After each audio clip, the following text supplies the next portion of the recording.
Alright, welcome back, friends of fiends. How you guys doing? We're gonna jump in. We're gonna do a solo RPG stream. We're gonna do lands and charter. We're passing across the borders this time. Yeah, quick into the chat. Hey, how's it going, Sans? Had to wait long enough for me to go grab my coffee, essentially. But welcome back, welcome in. Well, before we dive right into it, how are you guys doing? I played some D&D. Technically, I ran some D&D last night. And I'm gonna play a little D&D tomorrow, so the weekend's shaping up to look pretty good. Other things, yeah. So I got these. Nice. I talked about this in my previous streams where I was like, oh, I really should get. I think on the Dark Tides one, I was like, oh, I really like. I want to do. I like doing like hex crawling stuff. I know it's a bunch of hexes. It's an organic chemistry notebook, but it comes in hexes and it's in the alignment I prefer, so I can make big old maps with it. And that'll just help me so I don't have to print out hex paper, which is how I would do it previously if I wanted it. So it's nice to have a different way I can do that. And grab it and run Dark Tides or whatever else I want to do. And these were actually really inexpensive. Like $6, and I got 2 of them. They are chunky boys. They're thick.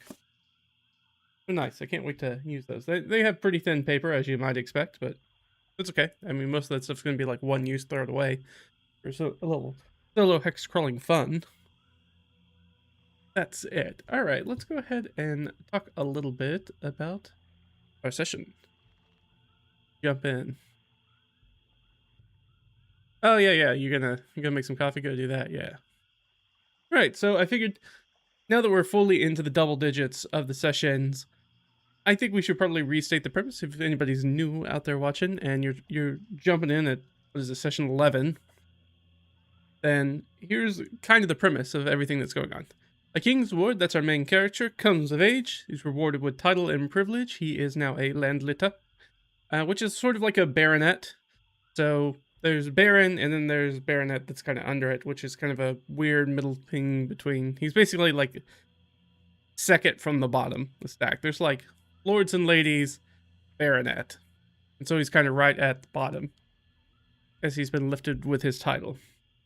And finds himself immediately hunted by political wolves. So a lot of political opposition, as his father, who is not a noble, but is a agent of the crown and a marcher lord. And so now it would be 2 people from the same family now occupying opposite marches of the principality or the furstentum that they're in. And so a lot of people are not happy about that. Especially since now apparently their family will have lineage. Because his father's office is an appointed office. So his only chance right now is to escape across the river that's at the border, as they're trying. This is very expansionist for the principality. They're trying to expand into new areas and gobble up some of the smaller lands around. So that is what Reed is charged with, who's our landlita, and he is going to be moving forward across the northern border and trying to get away from the people behind him, and then trying to stake his claim for what his baronetcy, baronetcy, baronetcy, will be. So if we look at that, that's basically the rundown. If we look at that, we are right here, and once we cross where this yellow is, that's the border. So once we cross into this area, we're gonna start looking for a place to set up shop. We've already got some ideas about some nice places. We don't necessarily want to go too far from the border that we don't have any support from our country, but also the area right next to us is not super great. It's got a bunch of water. It's sort of like the northern spur of Green Lake, and a whole bunch of wetlands. So we're kind of looking for a better place, land, some higher value land to grab. Now we get to have, you'll see each of these little hexes, we get to have 12 of these hexes. So that's what we have been assigned, so we can knock out a pretty sizable. So we can't get quite one of these big areas, but we can get most of one of these big areas. We're really just looking for a good place we can land and potentially take some stuff. So we talked about, I think the last time, And being like this hilled area, maybe like this area in here is pretty nice, but it is a little far away. There's also this deep forest area right here, which is really nice, but is also the deep forest, and there's probably all sorts of nasties in there. So, we got some options. I think we're probably going to mess around a little bit. Now, we would also have, there's this place up there, which is, yeah, I think that is one of the places we talked about potentially taking over because it's a monster-occupied place that we learned about. So that's a haven location. So we talked about that being like maybe one of the primary places. If we could grab a place that's already like fully built, or at least in some level of disrepair, than having to start absolutely from scratch, that would be ideal. And because it's already monster infested, and we know that, people aren't going to be probably upset that we take it back from the monsters, but could also be very difficult. So it is an APL 1 location, which was good for us. We rolled that. Let's go with a political warfare heavily loaded campaign. Yeah, Reed has been almost killed, like 3 or 4 times now? Almost kidnapped once. It's not going well for him. But as soon as we stake that claim, he's going to get his first level, because right now he is a full-on goose egg. He is level 0 PC. He is very squishy. Other things. Oh, I thought I should show sort of like the image generated for them, just because we haven't looked at them in a long time. So that's roughly kind of what Reed looks like. He's a young teen halfer. So he's a halfling, essentially, this custom setting. And he's quite young. He's, like 14? Something like that. He's quite young. There's Kristoff, who is our veteran bodyguard, warrior, half-elf. And Gertrude, who is our Saurid or dragonborn lizard folk kind of druid and healer, and real just like majordomo, going to be our right-hand person who's comes with a lot of knowledge that nobody else has. And being a druid. Not druid as in D&D class, druid as in like Celtic priest style druid. So kind of being an advisor. That's who we've got. This is where we are. Let's talk a little bit about what happened last time. So, in session 10, we started just outside the tree line in White Birch Inn. We had just escaped from getting shot at by arrows with some bandits who were clearly after the bounty that we learned that there is a bounty now on Reed's head. We don't know who sent it, though we do have a little bit of idea because we picked up a piece of a note basically about the bounty. So they shot at us. Gertrude got hit with an arrow. I think Reed got hit with an arrow.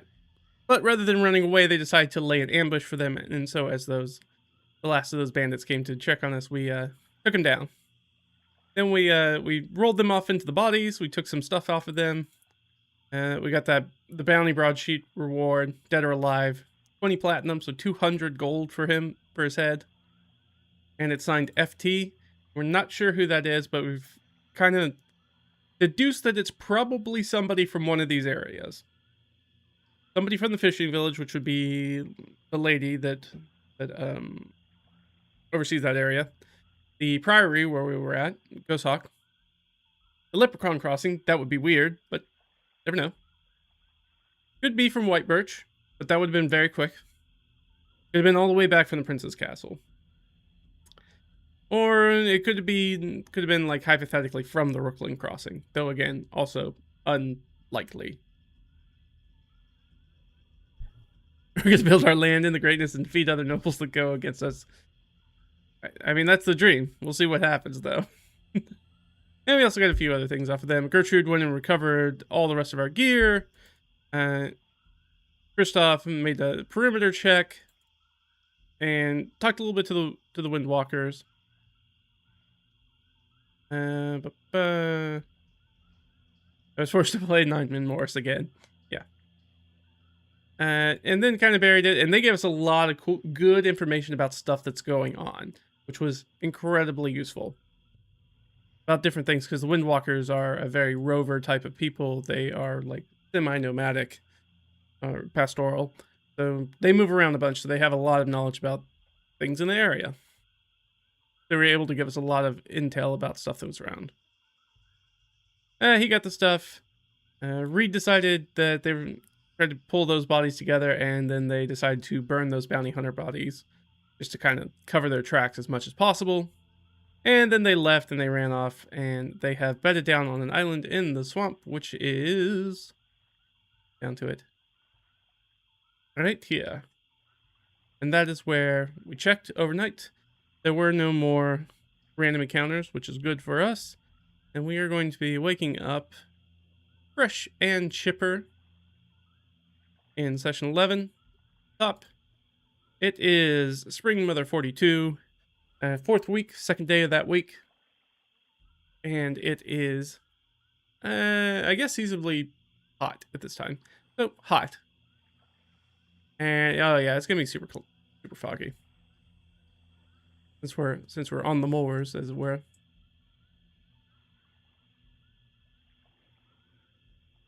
So as people start to rise, I think Gertrude is the person who's kind of busy looking around and checking the weather. Look at the sun. That changed my sound. Why did that change? Why did we change? Why did we change? Playing that. Play that. Do this. She's looking around and she's like, well, it's almost time. It's time to plant the alliums. We are losing precious time to put seeds in the earth if we want food for the next year. Reed and Kristoff are both kind of like, making breakfast and getting warm around the fire. It's gonna. There's not much we can do. I mean, we're going as fast as we can, but I leave it up to your discretion, Gertrude. But I assume that having the right location is more important than being at a location earlier. I think that you should probably take that. Your words are wise, but the sooner the better for us. We are losing precious days, springtime, for planting. Understood.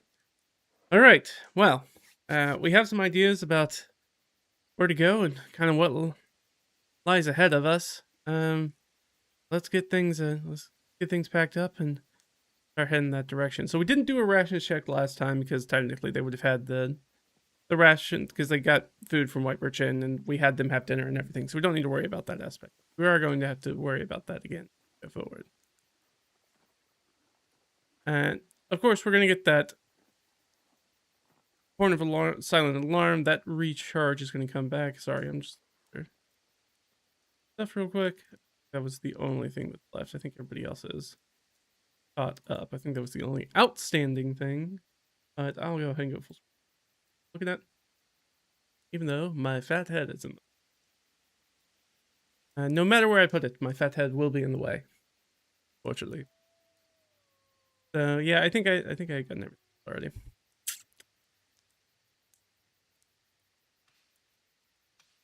Yeah, that's a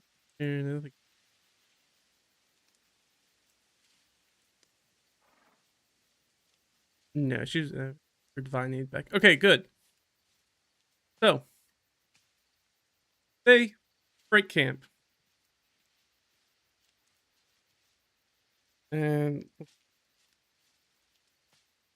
so we're gonna say that Gertrude voices concern about losing planting days. And breaks camp. So we are a little bit under a time limit. I'm gonna close some of the tabs, pictures. So we are losing a little bit of time. It's not something that we have to immediately go out and be like, we have to fix this thing right now. We have to get seeds in the ground right now. But because we already knew that we missed the early spring planting. And that's why we've got like a lot of food with us. And more, remember that we left back at the prince's storehouse. But we have reeds. Yeah, back at Hell's storehouse, we have 400 pounds of cornmeal. and 600 rations. And we've taken some, and that's the stuff that we have in reserve that's not with us. We also have a bunch of stuff with us. So much that I was like, I'm not going to worry about the rations until we get to where we're going, and then I'll just mark them off. Because we have plenty. So our group is going to break camp. But we do know that there is a hazard that's nearby, and of course I have not written down.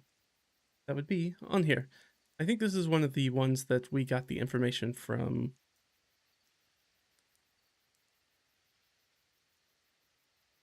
The old Windwalkers.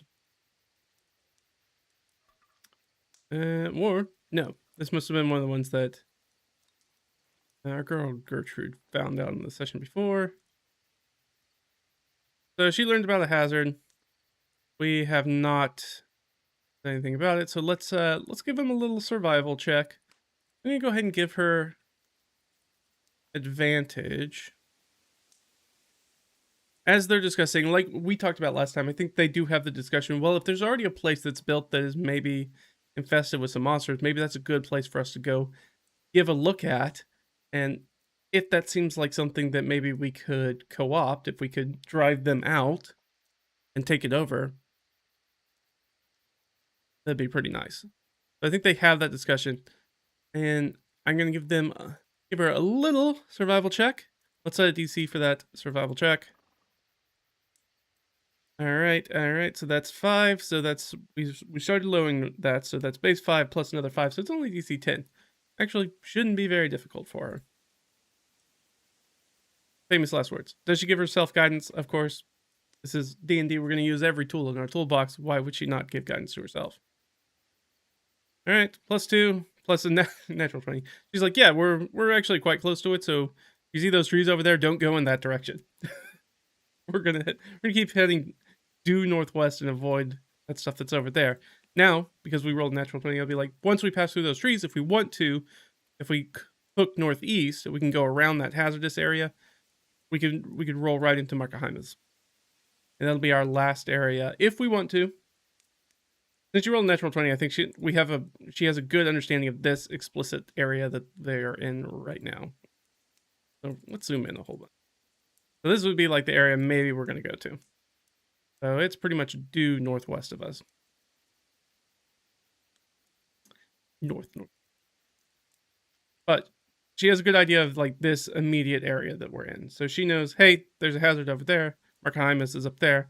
We also know that there's some sort of creature layer that's over there that we want to avoid, but there's an area we can sweep through the middle and get past the order. Remembering that Markaheimas is right at the border. So that is the last stop, no gas for 50 miles kind of thing. So it's, if we want to pick stuff up, we got to go there. Also, if there are people looking to pounce on us, they're going to be there. Assuming that we're probably going to go through there. But we could potentially just move right past them. We can try to thread the needle right here and get past both of them. Oh, you made yourself a cappuccino with salted caramel syrup? Ooh, that sounds good. It'll be calm for the time being.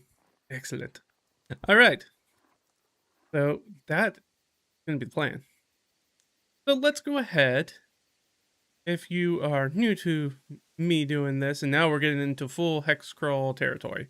We're into it now. So what I'm going to do is we're going to go ahead and set up the meter.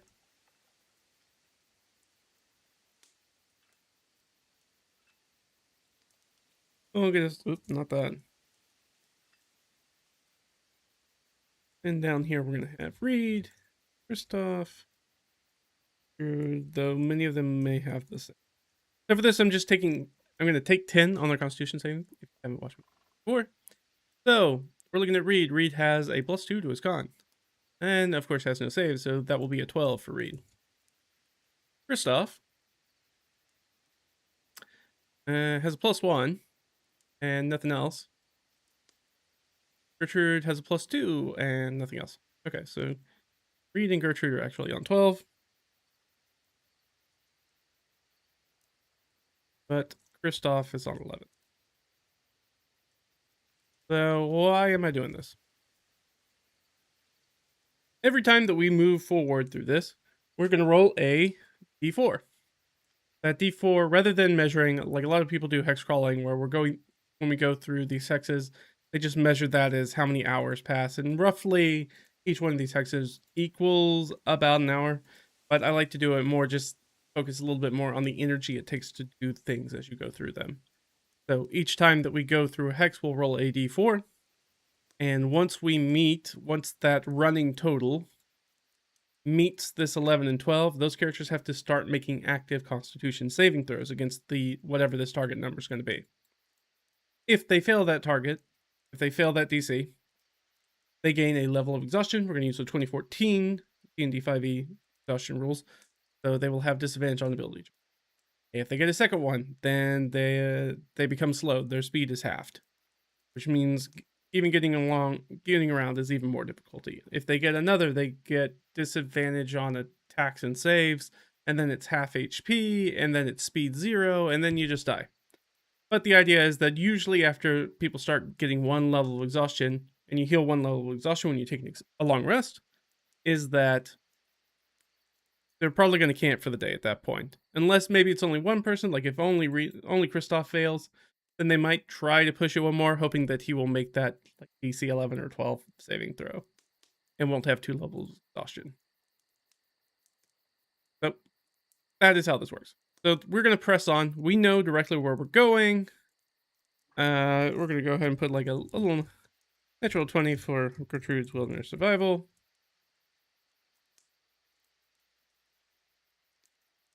So she's doing great, and they know exactly where they're going to try to go.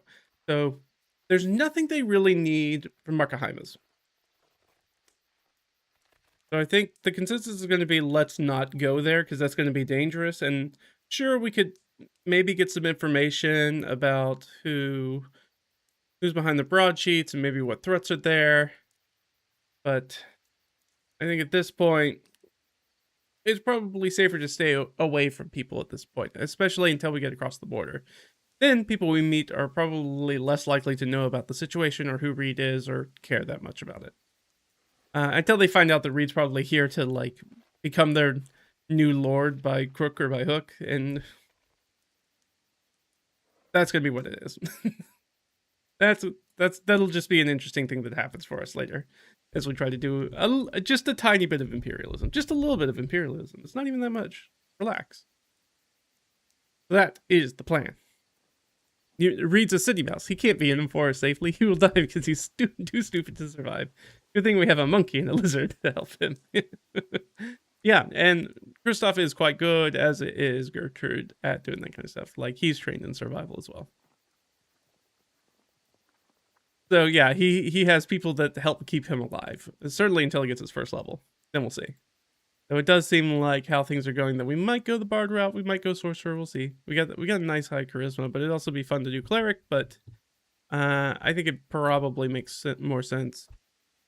Like if we wanted like a healer type plus that, I mean, it wouldn't make sense to probably do bard. So we'll see. We'll see. We don't have to cross that bridge until we get there. So we're gonna roll our first d4. 1. That's the minimum. All right. So our stamina meter goes from 0 to 1 as we pass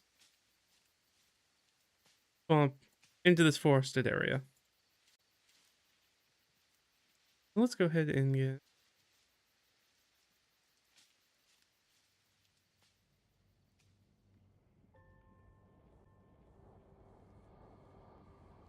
That's a bit more ominous than I was expecting. Let's do something else. It sounds very, very ominous. We're not there yet. There you go. We lead our donkeys out of the water of the marsh back up, or swamp, I think, right?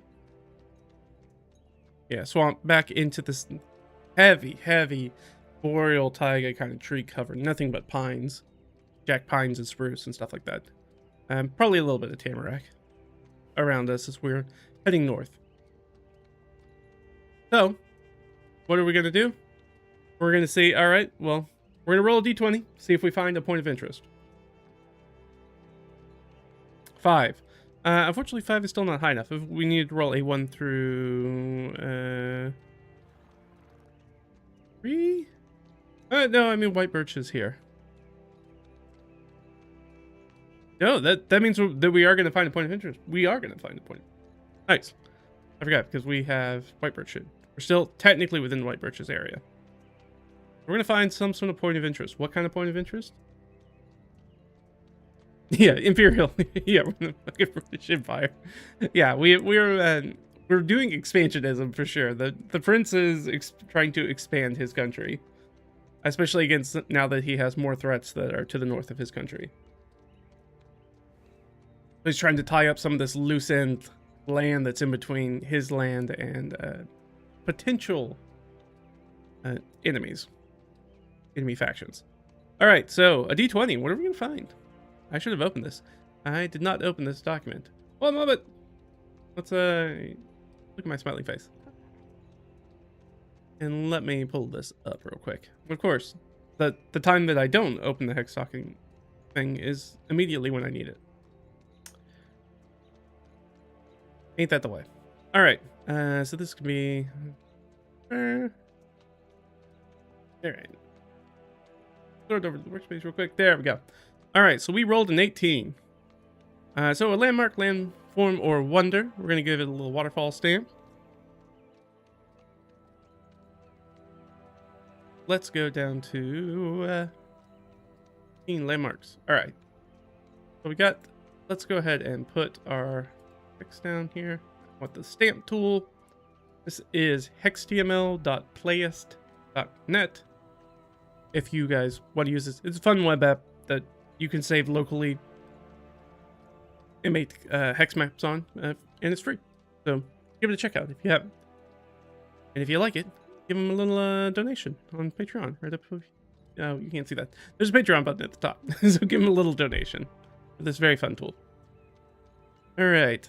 We need waterfall. Boop. So there is some sort of landmark that's in here. We'll go ahead and read. Let's go ahead and get a little roll here. Okay, so it's gonna be APL 2. Good to know. Not ALP. APL. There we go. Yep, potential enemies. Sure, yeah. Could be enemies. Maybe not.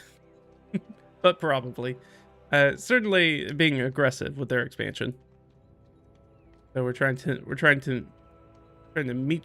meet them at expansionism. All right, 2d8 types. Roll them. 2d8, 2d8. 7 and 2. All right, so we've got some ancient carvings, geoglyphs, petroglyphs, and 7 would be columns, earthworks, midden, mosaic, scaffold, wall. This is the middle of a very, very like dense forest area. So how would these work together? The thing that always comes to my mind when I'm going to see ancient carvings and like things of that nature, especially in deep forest, kind of makes me want to do like a totem. But we don't have to do that. We got 6 down here. Let's see. Okay.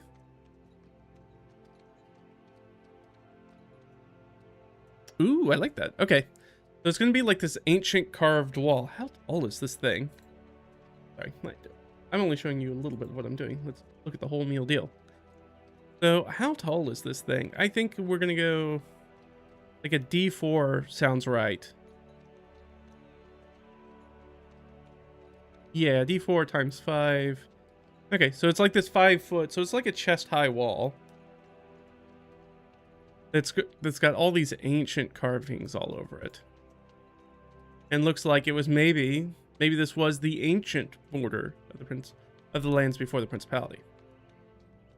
I like that. Yeah, so I'm just gonna start adding some notes and then we'll flesh it out a little bit. So we're gonna go ancient carvings, wall. One of the things that's not on here that we're gonna go grab from somewhere else. No. We're gonna go grab this age table, and then we're gonna copy that, and we're gonna drop this down into landmarks because apparently I didn't have it on here. You know what? I actually like this above this.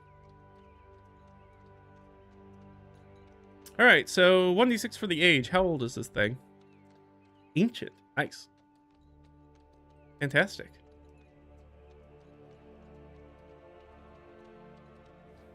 Well, I guess ancient carvings and, yeah. I guess it's a little... I guess that makes sense. Ancient carvings on an ancient wall. So it's not like a new wall that was like destroyed something else and was built. But that would have also been cool. Be like it was a wall that's been reclaimed. They reclaimed like ancient carvings from a different something they had destroyed and taken all the pieces and then built a wall with it. They've got a little bit of like a... Maybe it's like a Hadrian's Wall situation? Not sure. Something like that, maybe.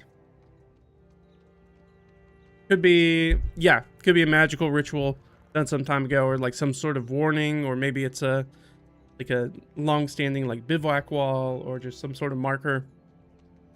Maybe the remains of like an old hill fort or something. Could be a lot of things. So let's roll for some theming.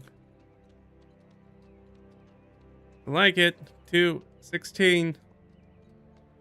That's gonna put us at ooze. We always get ooze. I'm gonna reroll then. Let me see if I get something better than ooze. In fact, I get more ooze. Okay, I can take ooze. I can make this win. And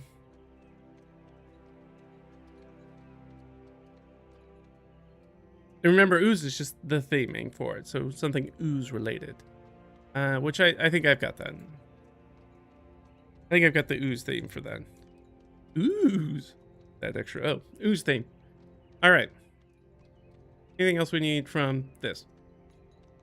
I don't think so. I think that's pretty much it. Oh, we need the occupation level. So technically right now we are in a settled area. We'll roll on that table. Oh boy, it's monster occupied. What do you know? Okie doke. This guy's monsters. Stumbling into it. And of course, what is it going to be filled with? Well, we have a ooze theme, so it's going to be ooze occupied. Because of course it did. Alright, so we have this area as we stumble in. We should definitely change the music at this point. Let's go... Pagan Woods?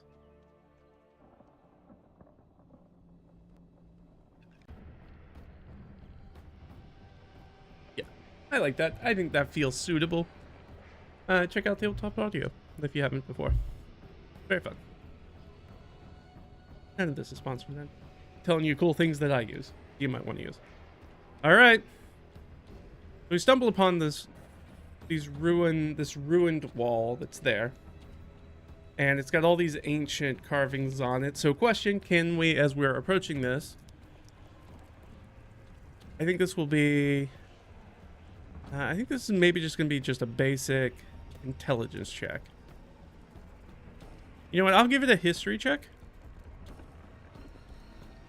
And it does seem like very much a Gertrude thing. Yeah, I mean, she's trained in history. She sees, she like starts pushing her way towards the front of the group. Oh, some things here. And she's gonna like hand the reins of the donkeys over to probably Reed. And go forward and bend down by this wall and kind of like see if she can decipher anything about ancient carvings. 14's pretty good, and she gets to add, what, 5 to that? So a 19, that'll probably do her. Still DC 16, but she does. Okay, great. So she takes it, and she starts taking a look at it. I don't know what these things are going to say, so let's do our solo dark prompts. Not that one. 11 and 3. Sneak. Not great. And 03. Sneak battle. Well, that certainly seems like an ambush, doesn't it? So normally I would roll. See if they notice any oozes, but I'm thinking maybe the oozes are coming out between the wall. I think she She gets down and she starts looking at these things and be like, it's very strange. The mortar seems almost melted between these stones. And as she's looking at them, it's going to pop out. And I think this will be an attack. So I'm going to basically give them an opportunity. Let's give them a DC here. Let's set our scene. By going back over to the other document. All right, so we have a stumbles across an ancient carved 5-foot wall, or across an ancient wall. It's 5 foot, covered in strange carvings. As Gertrude investigates it,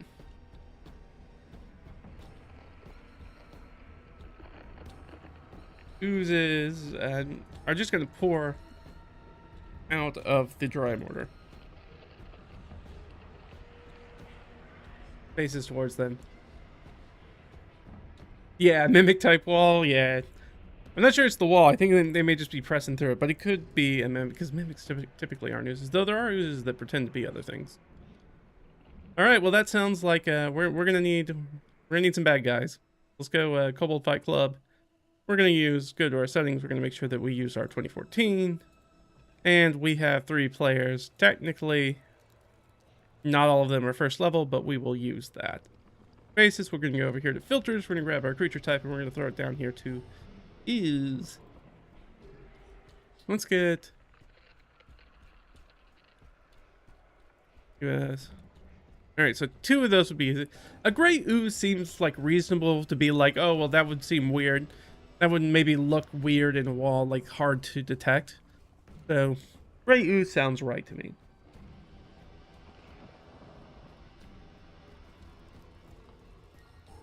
Yeah, everything else is a little bit higher because this is, or technically this is APL level 2, isn't it? Yeah, it's APL level 2.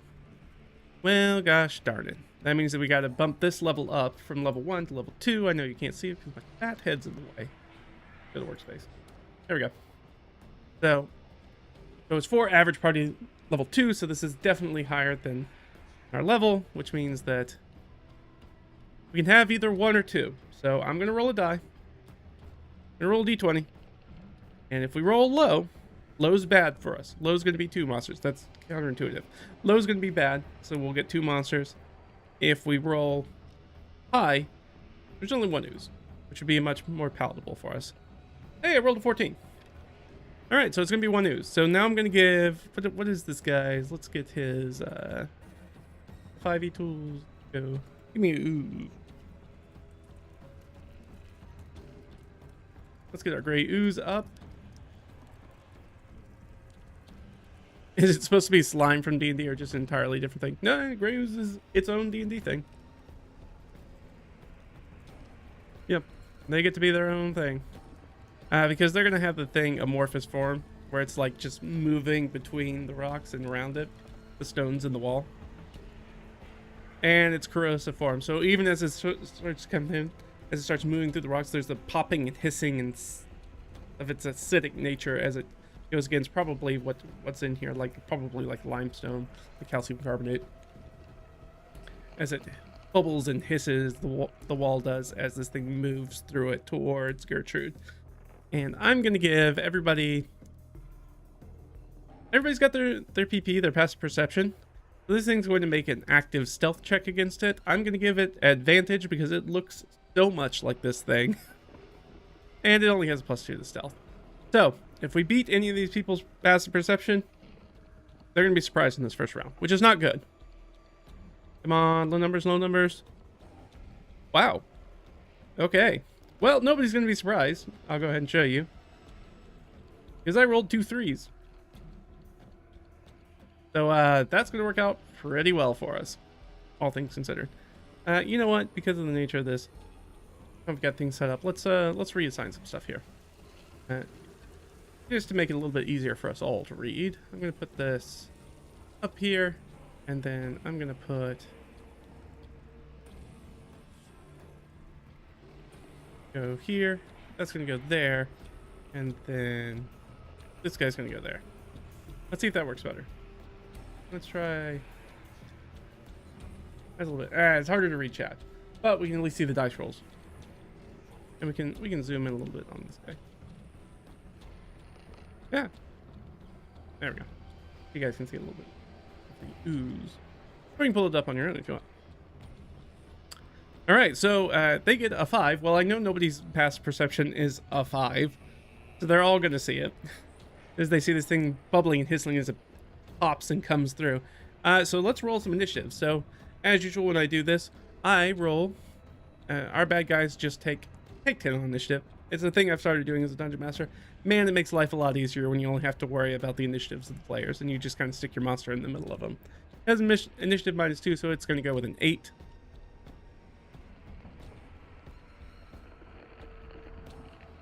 That's really ooze. All right, so 08, we have our gray ooze.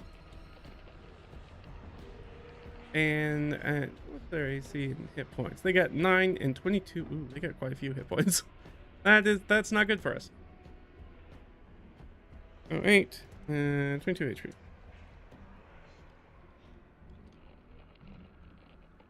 Boy. All right. Let's roll for our friendos here. All right. We'll just go down the line. So we'll go with Reed first. On Reed, big money, no whammies. Ooh, looking good. Looking fine with the 19.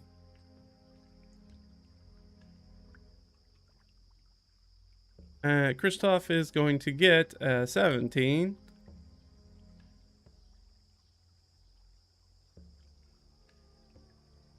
And baby girl Gertrude, you are not doing great. So she is not surprised, but she is reeling.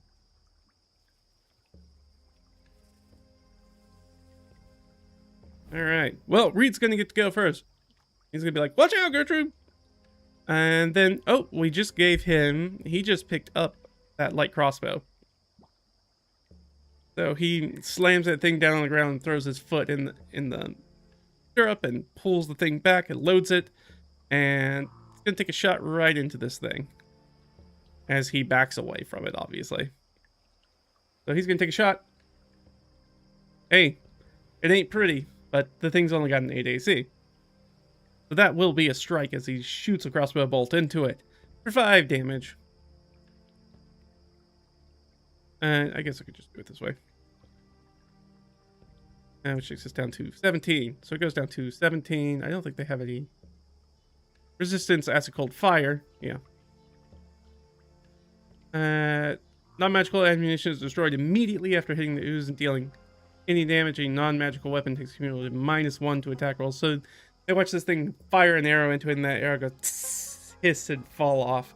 And yeah, kill it with fire. All you gotta do is use more fire. Fire always works. You just have to use more of it.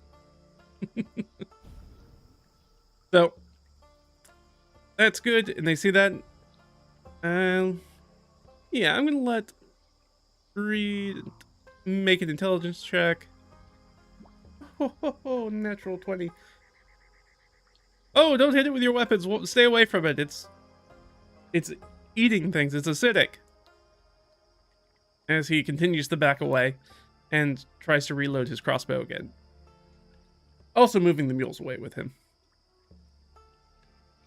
All right, that is Reed. That's going to take it to Christoph. Christoph's like, oh, crap. So he was like going for his sword.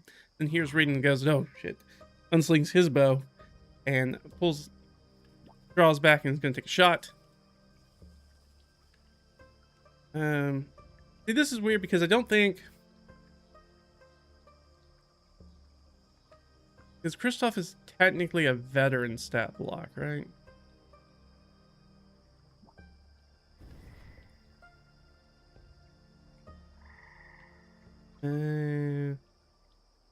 This guy, I think.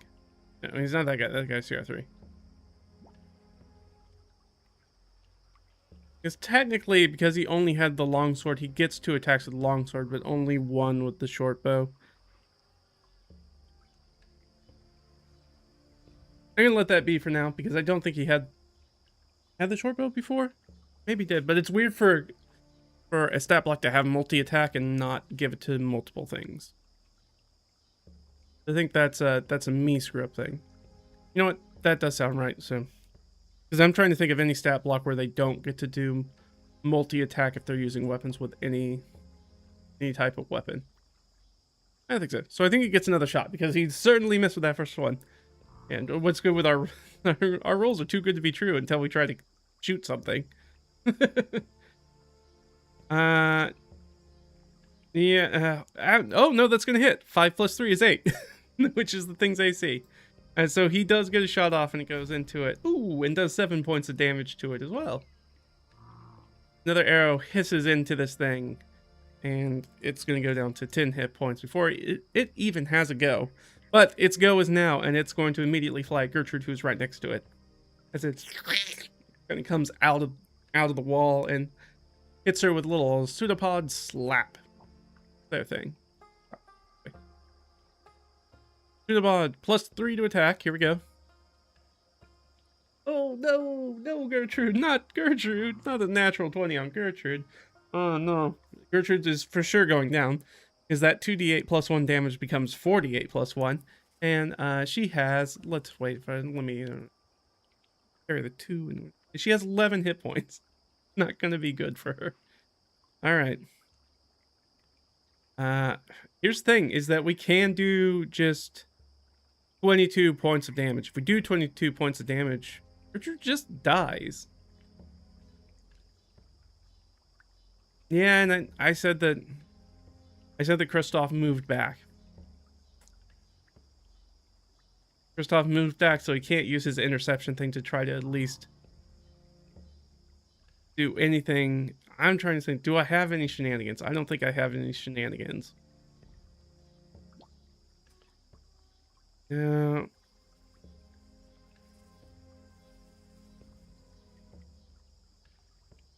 He has his interception style, but he's not next to her. Nope. All right, here we go. Max. All right, well, she's certainly down. Not looking good.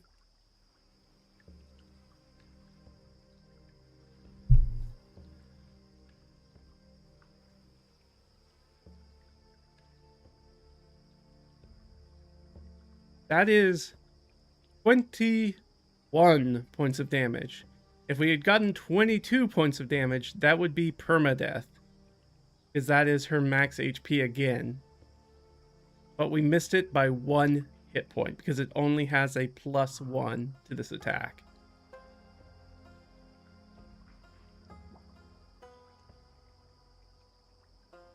She's down. But she is not out. This thing kind of like rolls over Gertrude. She cries out, "Ah!" This thing just hissing and popping and bubbling as it burns over her. Now, she doesn't wear any armor.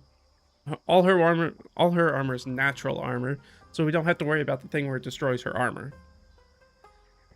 And we might roll for some here. We'll see.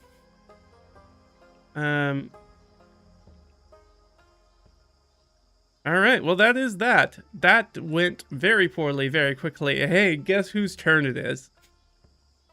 All right, Gertrude, make a death save. All right, that's pass. Boop, success. All right, well, back up to the top. Reed doesn't really have any shenanigans he could do. He can roll up there and try to throw the healing potion into her. But he doesn't have any training or medicine. He can try to stabilize her. Also not great. Is it worth that or is it worth the shooting? Reed seems pretty conflicted. I think he looks at Kristoff as to what Kristoff's going to do, and I assume on Kristoff's turn he's going to shoot this thing again. Let's see. Is he... Just an oracle question. Is he bolstered by Kristoff's resolve? He's a veteran warrior, so he's not going to be super phased by Gertrude going down. Okay. He's like, all right, let's do it. He slams the sword back on the ground, pulls it back, and reloads the crossbow and turns. And as this thing is rolling over Gertrude's hissing and burning body, he'll take another shot at it. The 5 on the die, but 5 plus 3 is 8, which is its AC. All right, another shot. Here we go. Oh, max damage. He shoots right for the blinky bit like a video game. That's the weak spot. I shoot the weak spot in the ooze. And does 9 points of damage. Another coral crossbow bolt thumps into this thing. And it quivers menacingly. But it is up. With only 2 hit points, though. And it's going to pass to Kristoff. Okay. All Kristoff has to do is hit with 1 attack. That's it. With his short bow. Which he is going to do. There is no way that he can't smote this thing, because he has to do a minimum of at least 2 damage. So the thing is down. Unfortunately, that takes his turn. The ooze is no more. Gertrude, however, KO'd on a crit.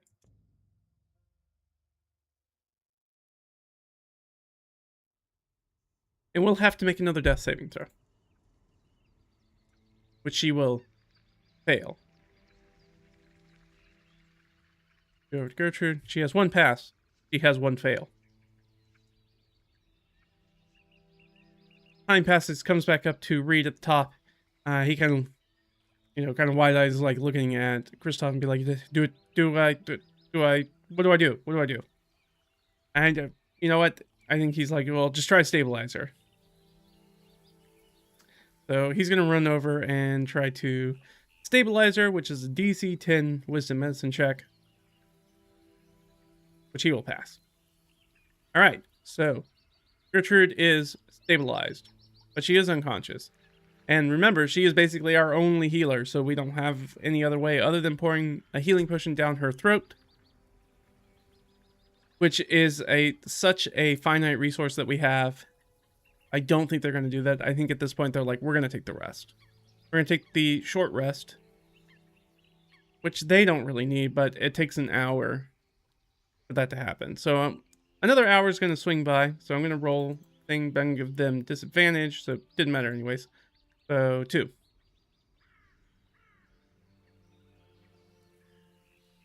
And the party waits. Hour for Gertrude.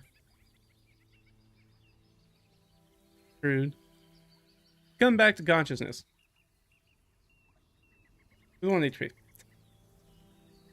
Alright, so she comes back to consciousness with 1 HP. Now she has some hit dice she could spend. But that requires her to take a short rest. They've already waited for an hour. So their stamina meter's gonna go up. They're not doing anything heavy though. It's only gonna go up to 3. Do they want to take that extra hour to sit around? I think they have to. You know what? I didn't roll for a random encounter, but we are going to roll for a random encounter now as they take a short rest. That close to having to do another encounter. But it will come and it will go, and Gertrude is able to spend a hit die or 2 if she needs to. She may want to. Especially when we roll that. Alright, so she gets 4 hit points back. Up to 5. So, yeah, I think we got to spend that other hit die. And get minimum. Alright. Well, she's up to 8. But she is all out of hit dice. But we have an hour to spend as we're sitting around. As long as we don't do anything that's particularly intensive, we can still kind of do stuff when we're down there. So is there anything that they are going to do?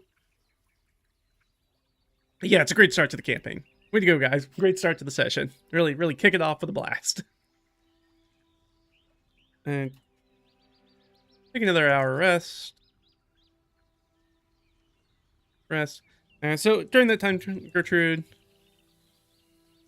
will investigate the wall, because that doesn't really take her doing anything except sitting next to the wall.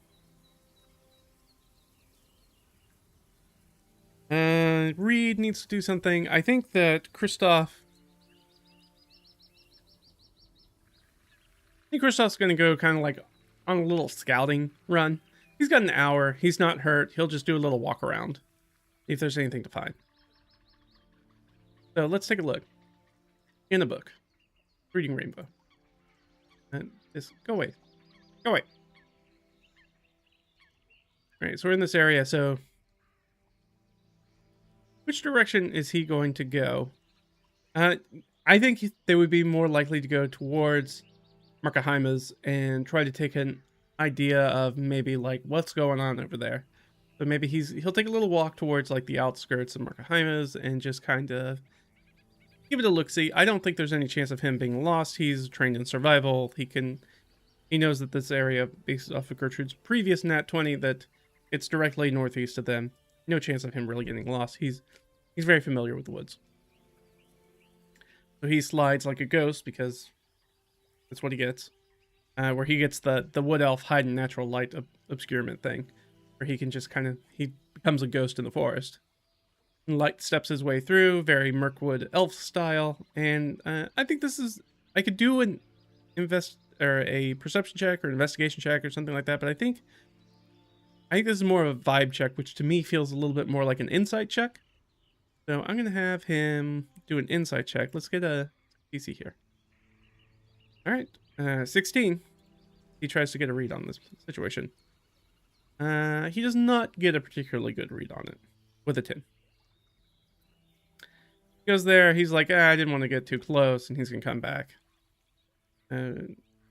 Again, he has that hide in natural light obscurement. I think it's exceptionally unlikely that anybody's going to see him if he doesn't want to be seen. And he's definitely not going into town. But he also can't really get close enough. There's probably enough like cleared land around this hamlet that he's like, I really couldn't get to it. But he doesn't see anything that sticks out of him particularly, so he'll come back and report that. Well, I took a patrol, went down to Markaheimer's, about 15-minute walk that way. Maybe 20 minutes, depending on how you're feeling. And went over there, took a look. I couldn't get too close without them definitely seeing me. So, it's hard to tell. I didn't see anybody who looked overtly like they were more of these bounty hunters, but who knows? If we need to go into town, kind of looks Gertrude up and down, who's a little bit bandaged now. You know, got a bunch of bloody bandage all over her, where she's got a bunch of burn marks from acid burn. Luckily, she's okay. We should roll for some of her gear, though. Yes. Sorry, I'm getting sidetracked about the mechanics thing. About rolling for the gear. No, that's not what I'm thinking about. Save it until we get there. Let's finish what we're doing first. So take a look at that. Reed's like, well, I mean, you don't necessarily need the supplies, but if there's something we could do, he kind of looks at Gertrude. Is there anything like healing that we need to pick up or use? Gertrude, who has an herbalism kit, which we have down here. Her herbalism kit would also be a D6. I don't know why I don't have that down. And she kind of looks back. No, I am fully stocked. Fine. Should move forward. Let's just be careful. Let's see if any of my things are hurt. So let's see what she's got here. 1, 2, let's just do it this way. I'm gonna roll D20. If I roll a low enough number and I'm just gonna start going down things that are in her inventory. If they're 1 per whatever number I roll. And so if I get down and we roll high enough, then nothing's going to happen. 6, that's not very high. 1, 2, 3, 4, 5, 6. All right, well, I think we could roll for the candles, but we're lucky that only the candles take a hit. And I'm going to go ahead and just reduce them to a D4. That's not that big. It could have been way, way worse. But apparently, acid just totally destroyed like a pack of candles. Well, it could be much worse. Be glad it's not. All right. So we got a little destroyed some candles. Not a big deal. Read and yeah, let's mark Jaime's. No definitive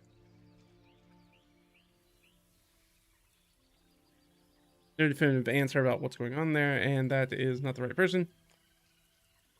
First off, all right, read. Not really. Yeah. Gertrude. Some of her candles could have been way worse. Could have been like her weapon or something like that. So we're taking that as a big W. Could have been way worse. Could have been like her backpack was destroyed. If her backpack's destroyed, then what do you do with all this crap? Because now you don't have a way to carry it.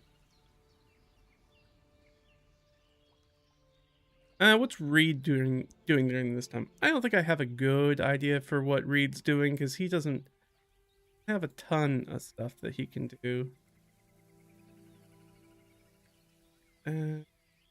Cooking utensils, calligraphy, supplies, playing cards, some weapons. Yeah, he doesn't really have. Unfortunately, he just doesn't really have anything he's doing. You know what? I would say we could send him foraging, but he's not trained in survival. He won't know what the hell he's doing out there. He just kind of sits and probably plays with the donkeys a little bit. Or probably, you know, takes care of the donkeys, which means he just kind of like brushes them and pats them a little bit and probably gives them a carrot. They coddles the donkeys. But Gertrude was going to investigate that wall further, and she rolled really well last time. So let's roll again. This time it's certainly not going to be an encounter. So 70 and 91. Solo dark. What else? What else are we going to get actually this time? Win success. Okay.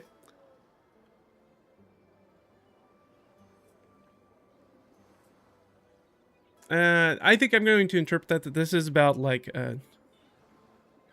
fortune and good fortune and future wealth and prosperity kind of thing. That's sort of what it finds out. It's you know, seems to be like ancient prayers and protection for the lands, kind of like good fortune and prosperity.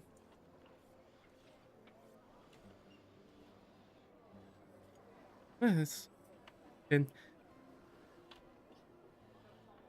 so we have a question. I'm going to ask questions like, is this like a boundary wall? Like a formal boundary wall? I don't think that's likely now having this insight. It's not. Okay.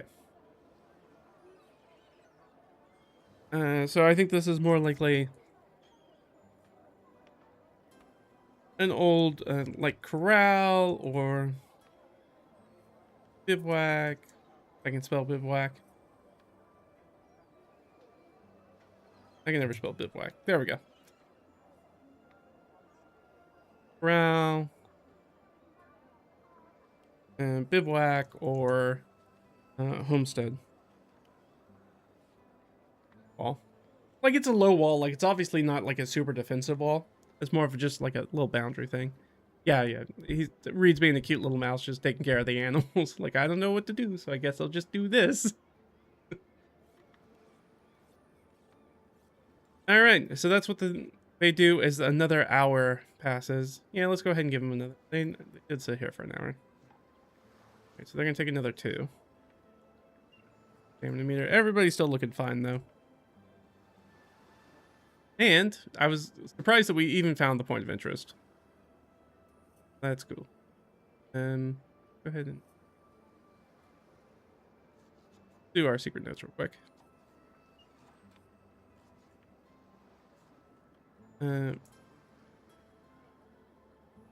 Prosperity wall.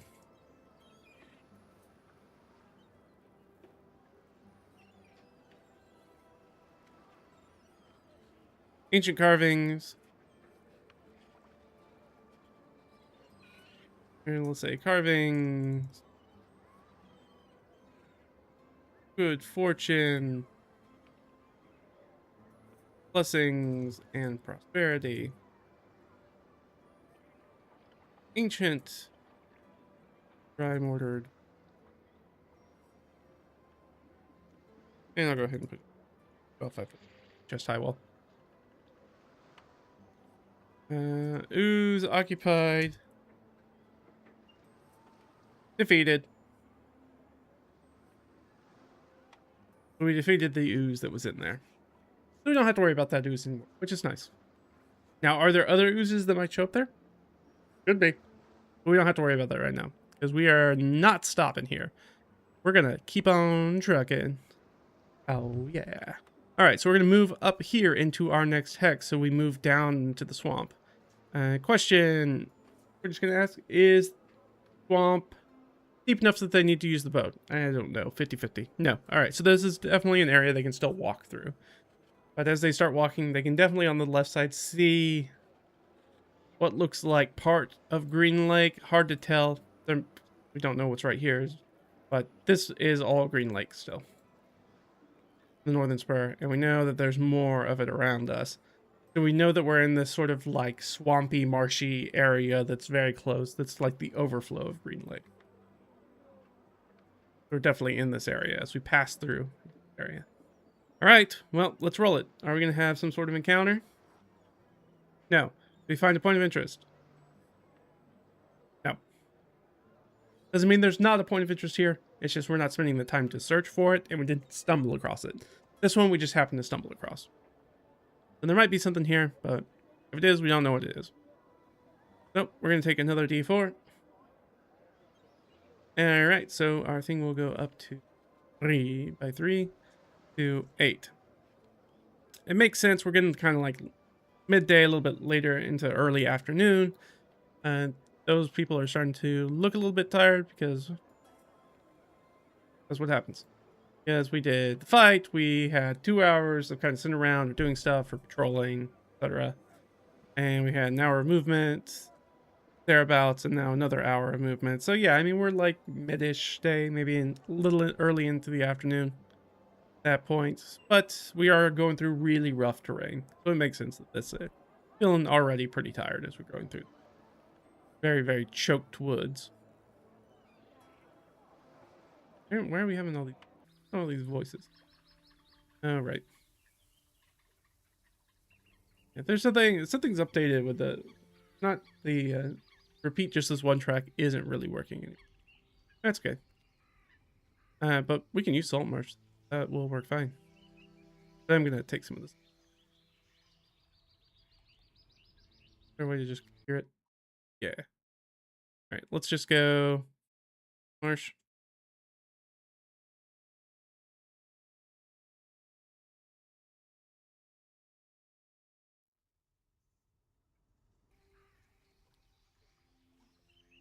We travel deep into the area. All right. Travel into the swamps. At this point, we know, characters know they're passing Markaheimas on the east of them. They know that they are kind of like at that place in Lord of the Rings where Sam kind of stops and it's like, this is the edge of the Shire. And once I take another step that way, man, it's a whole new world out there. I have no idea what's going to happen once we go across that place. So there's a lot of like deep breath. Now, I think Kristoff probably like puts a hand on Reed's shoulder. It'll be fine. I went across the border many times to the south, under your father's orders. And I've gone through many of the strange and dark places that are in the center of the First Intim where it's not as civilized as you might want it to be. I know you left it when you were very young, so you probably don't remember too much of that journey. But it can be difficult, it can be harrowing, it can be scary. But remember, when we meet people, they're still just people. And that comes with all the good of that and all the bad. We just try to be wary, be try to take care of ourselves, try to be patient, and whenever we can, we try to be kind. But kindness will get us killed. We don't be kind. Is that helpful? Yeah, I think so. I think so. Thanks. Thanks for stuff. All right. Let's go then, I guess. Yeah, let's move on. Huzzah! Adventure. Hey, we got a good lead about a place that maybe we should take a look at. If it has maybe more of those oozes, should definitely be careful. And how far away is this place? Kind of like looks at Gertrude. Let's see. So that's we can just count the squares. 1, 5, 6, 7, 10, 11, 12, 13, 14, 15, 16. So 16 hours. So that could be the better part of a week travel. Because things will go slow. We will get interrupted. We will have to do other things. And looks back at him. If we make a straight path within the week. Within the week. Okay. Yeah, hopefully we'll find some people who can give us some information. Make sure we're going on the right path, and that'll be okay for the planting. Right? I mean, as soon as possible, right? Yes. Be earlier, but if we find a place that is already set up, they might have the infrastructure. They might even have crops already planted, depending on when taken over by mom. Well, that would be ideal, but no guarantee that's going to happen. All right. Well, for now, we're going to travel. I guess northwest. We should be hitting the northern part of Green Lake pretty soon. Probably start hitting a lot of rivers too. Okay. Let's do it. And they are going to march off. The first thing we're going to do is I'm going to figure out, we have pretty good visibility in this area, so we'll see what these hexes are going to be. Now these hexes are going to be based off the swamp hex. So probably going to be swamp. Okay, it's a little bit more verdant, so that's going to be water. Right. Always forget. Always keep changing this. As long as I'm consistent, that's what's important. No, because 11 and 12, okay. So actually it's a little bit drier. So a little bit drier is going to be heavy 4. The low will be... Okay, hills. So there is straight up like a highland area right there. Good for us. And then we're going to have more swampy swamp. Over here.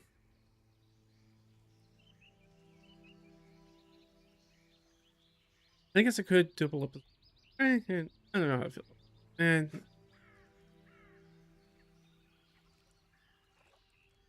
I'm not going to worry about that right now. Doesn't even matter. That would be... Wouldn't even be affected here. So they look at it. They're like, all right, heavy forest coming across the front of their path. There's like, it lifts up and there's hills and then dives down and then more swamp that way. All right, well, maybe the highland will give us some better visibility.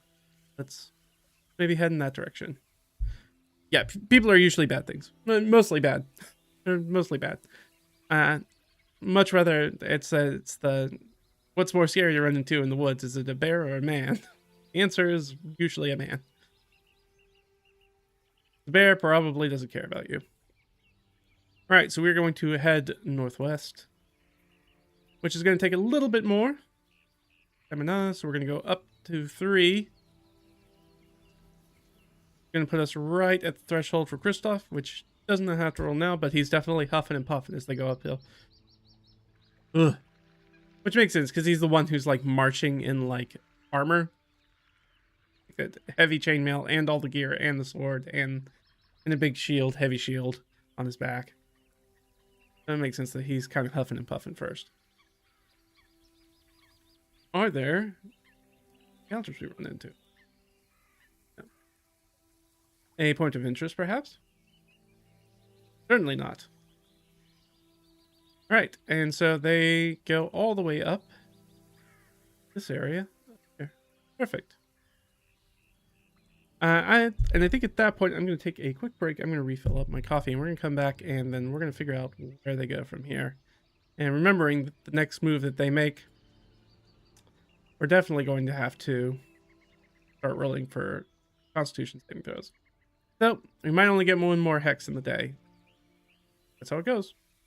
All right, you guys hold on. I'll be back in just a second.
All right, we're back. Oh, probably better if I. Yeah. Fine. It's no. I need to redo the background of this page so it's a bit easier to see. Yeah, I'll probably pick something darker. Add a little contrast for us. I'm not gonna do that right now, but I'll do that. Maybe after we're done with this stream. I remember to do it. All right, so we are in this area. So let's roll. No, we didn't come across anything, which is nice. It's nice to have an area with a little breather. You never know when a gray ooze is going to pop out and crit us and nearly perma-kill one of our characters at one hit. Yay. Again, I think that's one of the 2025 things that's very... The 2024 5.5 things like monsters do a lot more damage now, which makes low-level play even more difficult than it already was. When you have a creature that now does... That it has a CR that's meant to fight like low-level characters, but then does like 2d8 points of damage per. It can easily take down a low-level party, as we just saw, and could perma-kill a character if they didn't have 11 hit points. If Gertrude had 10 hit points, which is pretty reasonable for a first-level character, but knock him out immediately. All right. So let's take a look around at us. What do we got looking at here? Here to the left. All right, we got 5. That is slightly more verdant than our thing. So this one is, I think, what I'm going to do. I'm going to try this out. We're going to see how it works. So if it's more verdant than that, then it would be the marsh. Marsha.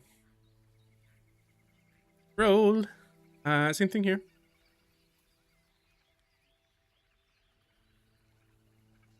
Ooh, and when we roll double sixes, that means there's a mountain here. So, ooh, I need to roll a d10. If we roll a 10, that's very important. I didn't. I rolled a 1. All right, so we're gonna drop this guy right here. There's a nice little mountain. So it's like this kind of area. It's like, well, you take a look around and be like, pretty good land right across the border. They're pretty sure they're across the border. Again, there's no like, it's a political line, so you're kind of in the weird no man's land right here, where you're like, we might be crossing it, not really sure, maybe. So they're probably like, we probably need to go a little bit further. This is what they see. Now, one of the things that I do here is let's do some rivers real quick. Kind of doing this by the fly. All right, so I need a 3. Here we go. All right, so we need a D8 for direction. 1, 2, 3, 4. Perfect. River's gonna go from boop, to here. And river's a very, very, I don't need that, is a very grandiose term for what is like a little rill. Like this is like a little step over a creek, really. Less than a creek.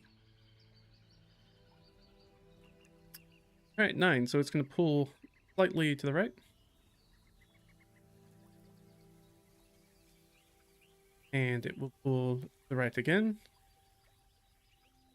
Which means it's probably going to end up going right into that water. And it goes here, apparently. Okay, it's just making a big circle. I don't like that, so I'm going to go this way. I can always override this. Especially with the rivers, because they'll make weird circles on you. Won't make any sense. Keeps going. Got us a runaway river. We're gonna keep going again. Go straight. Go straight again. Go, river, go. And it's gonna move slightly to the right. And then it's gonna cut back to the left again. And we'll go straight. This one's a real straight shot. So right. Right again.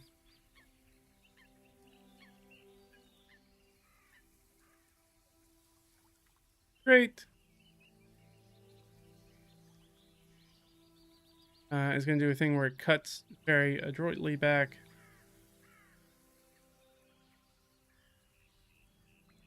turn to the left. And you can see it's big windy rivers that maybe don't make sense, but that's okay. Is going to all slightly to the left.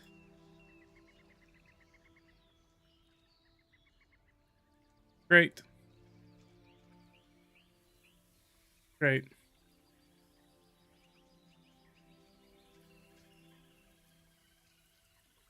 And at this point, it's probably in this lake. At this point, we just don't know that.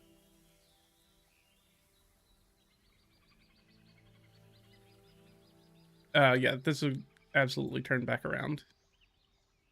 All right, so that's as far as we need that to go.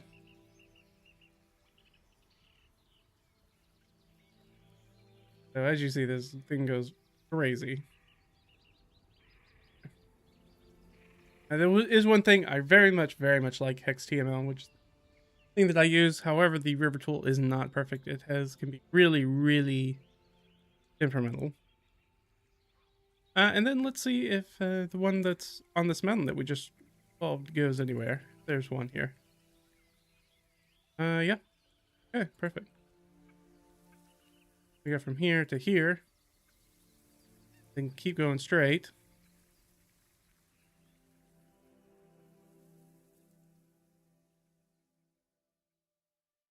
And like I said, it created this one here that's not attached to anything.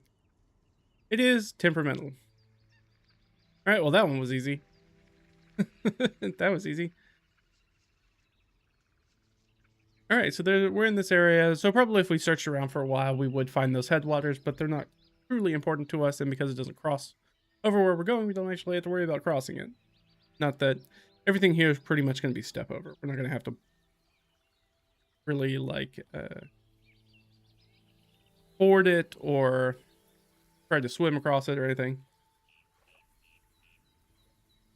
The Great Lake. Hope it doesn't create an infinite loop of itself. It won't. It won't. I'll ensure that doesn't happen. Again, most of these things, most of these rivers that are over the black hexes right now are probably many of them are going to be removed because we're going to find out that they start going into areas they shouldn't go, or they're going to end up going uphill or something like that. So we'll find out that, and that's okay. At that point, we'll just be like, the river will either cut a canyon through here, goes through there if we want to keep that for whatever reason, or we're just like, at this point, it goes underground, which plenty of waterways go underground at some point. And so it disappears from down into the groundwater.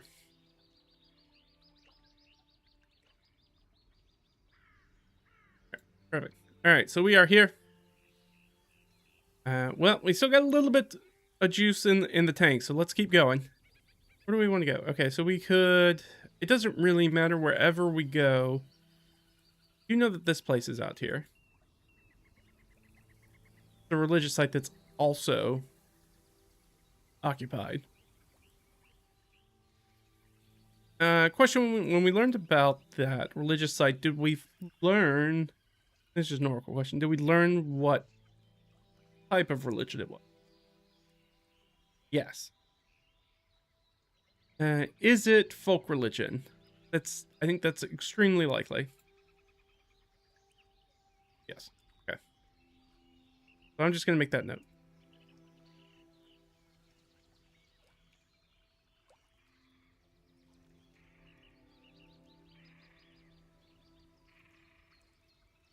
I guess I'll do it. So I know it's not from the invasive religion. It's not that. This is more... This site's going to be a lot closer to what, like, Gertrude and Reed practice. Like, their religion.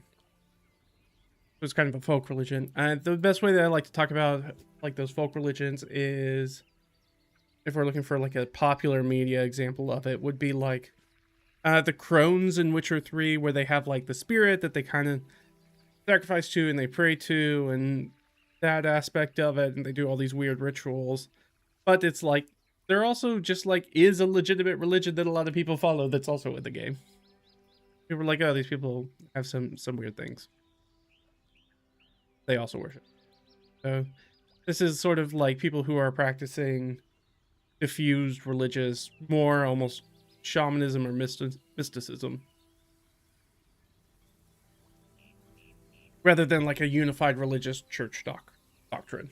There's not like a the pope of these people. There's nobody who's like in charge of them.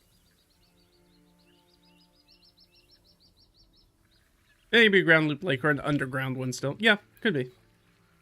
Like, we're in an area where it's very much, at least in the U.S., very much sort of like the border of like Minnesota and Canada. You're in like the Thousand Lakes area where it's just like there's just a ton of water here. Definitely in that kind of area, as well as some very large lakes in an almost Great Lakes kind of sense. Very similar, kind of that Midwest. You have Wisconsin, Minnesota, Michigan, all fall into that Illinois, obviously, crossing over north into Canada. Okay, dope. Well, we probably don't want to go up the mountain. I don't think that's gonna be helpful for us. We don't really have a good side at this point as to what might be better dry land for us to go through. So I think we just have to be like, well, we're probably gonna have to go through water at some point, and that's coming up. So let's maybe just do that sooner rather. We're gonna push northwest into this marshy area. And let's get how much does it do? Voodoo, yeah, Santeria. it's though no, not Santeria, because Santeria is a little too Catholic focused for the most part.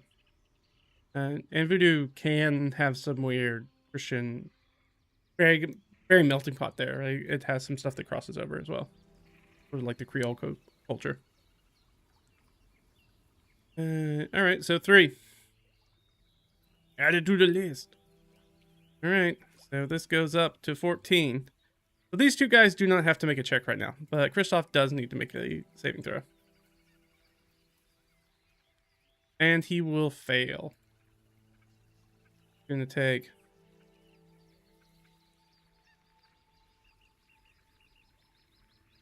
exhaustion 1. I'm gonna put that on his character. I'm gonna put this down here. No, that's not really the spot for it. All right, so he's got negatives to his ability checks. That sucks. So he's starting to feel a little bit tired, but everybody's like, "Come on, let's probably keep pushing." Well, let's see what happens. Famous last words. All right, D12. We're gonna find something. I have got the handy dandy DM binder. Now we rolled a 12, so something only happens on our random encounter chart when we roll a 1 or a 12. 1 usually means that we're going to have a creature encounter of some sort of, usually that's going to be combat. 12 is usually some sort of wilderness dressing. We might have a creature encounter, but most of the time it's not. And if we do have a creature encounter, it's more likely to be a much more neutral encounter. So we are in the marsh. That's going to put us in wetlands. The classic Kristoff. It is absolutely classic Kristoff. Kristoff. Ugh. 2d20s. And I'll see if I can slap them together from the chart. Alright. Well, 11's not good. That's ambient wetland noise stops. Not great. And 15. We find some form of causeway that starts or ends. Okay. So we will cut. Everything goes silent. Except for their footsteps moving through the water at this point. Which for most of them is probably up to like shins. It's not very deep. But for Reed, it's closer to like mid-thigh. Kind of walking through the water. And that ambient sound goes down. But in doing so, they come across a causeway. So it's going to be like a boardwalk that somebody has created out here. Question. Is this a boardwalk? No. Okay, so it must be like a clapper bridge. So we'll put this down here. And they keep going forward. Forward into marshlands where ambient sound is. and they find a clapper bridge. Or I guess it's like a, we'll say walkway, which is going to be a clapper bridge. If you don't know what that looks like, these are these weird, useful things. Useful, questionable. The weird things you learn, and sometimes being a dungeon master.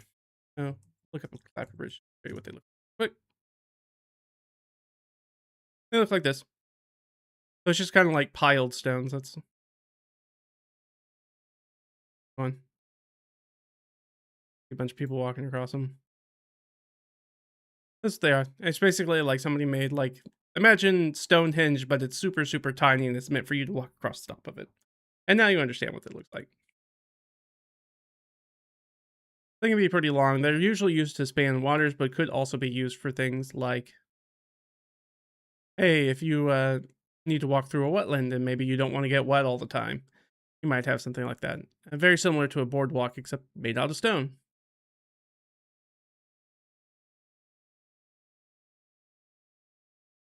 But that information has ceased. So I'm gonna roll 2d8, and that'll tell us like which direction maybe the clapper bridge is rolling in. Okay, so it's gonna start off in the east, traveling northeast. So we are very much sort of like, if it's the east traveling northeast, then we are very much kind of walking into uh, probably the start of it. So it's probably headed this way, probably towards where this water is. Starts off in sort of this section. Goes this way. When you take a look at it, it's real quiet. And I think Kristoff is gonna be like, you guys stay here. I'm gonna go forward and scout a little bit. See if there's, I'm not sure if it's quiet because there are people here, or if it's quiet just because.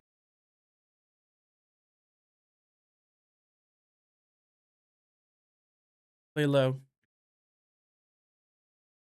He's gonna use his eyes of the eagle for his perception check as he starts to look around, which will offset his negative for exhaustion. It'll just make a flat check. He's gonna move around and he's gonna give us a little check. Not the greatest check in the world. He gets a +3 to it, so 12. Let's see if there's DC. Does it see anything of note? Yep, that would be a DC 17. So he goes out and he like bundles around. So he doesn't really say. Yeah, it's a stone walk. The clapper bridges. Yeah, it's a stone walk. Instead of a boardwalk, it's a stone walk. So he goes and he takes a look and he's looking around. He's not really seeing anything.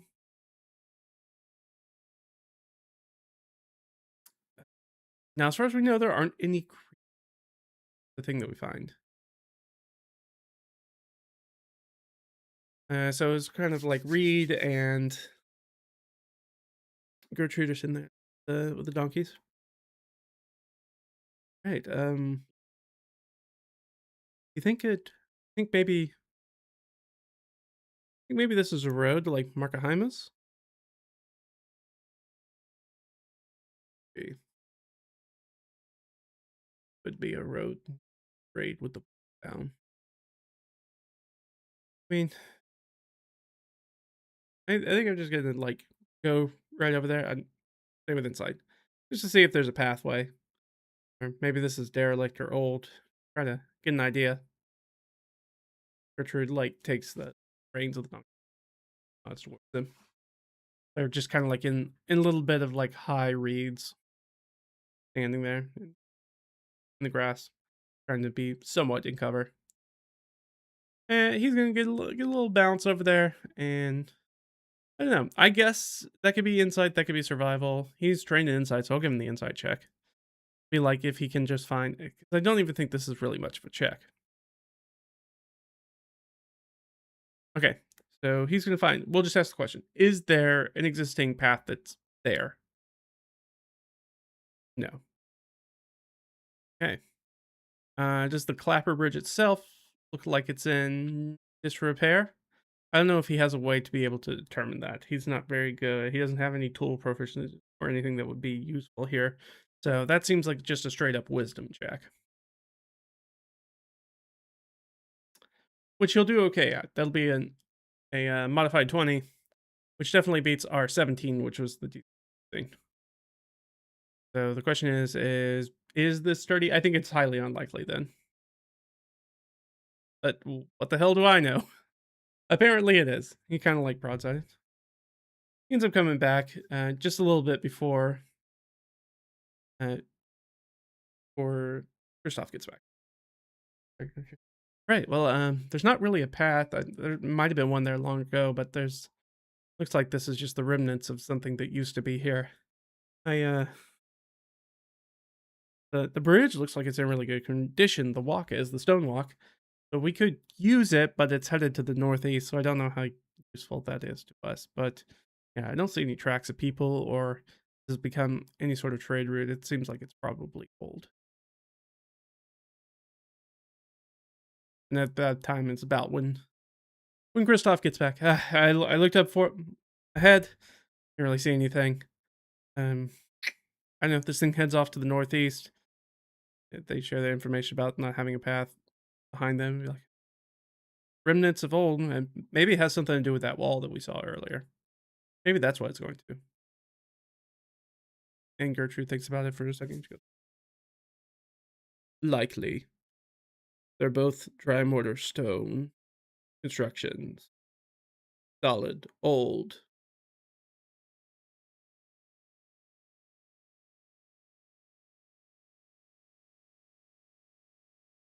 Probably just probably forgotten. Well, all right. I guess let's be careful. Maybe the ambient noise is only gone because maybe nobody's been through here in a long time. Could be. You guys think we should proceed stealthily? It'll be slower, but I can lead us, and if I do that, then if there is something up ahead, maybe we can bypass or not have to deal with it.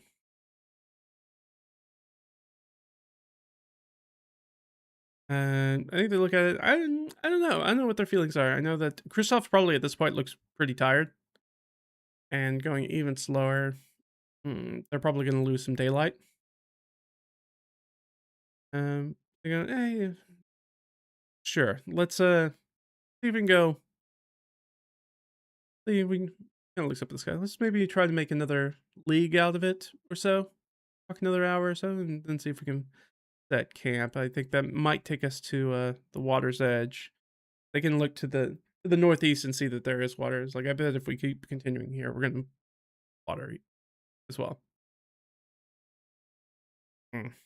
There. And that is the plan. So they will continue to the northwest over here. I'm just the DM and PC. I would know nothing about what's going on. Well, that is the joy of a solo RPGs. You try not to. You try to be surprised about stuff. Who's in this area? No clue. Only one way to find out. But we will move forward. And let's try this.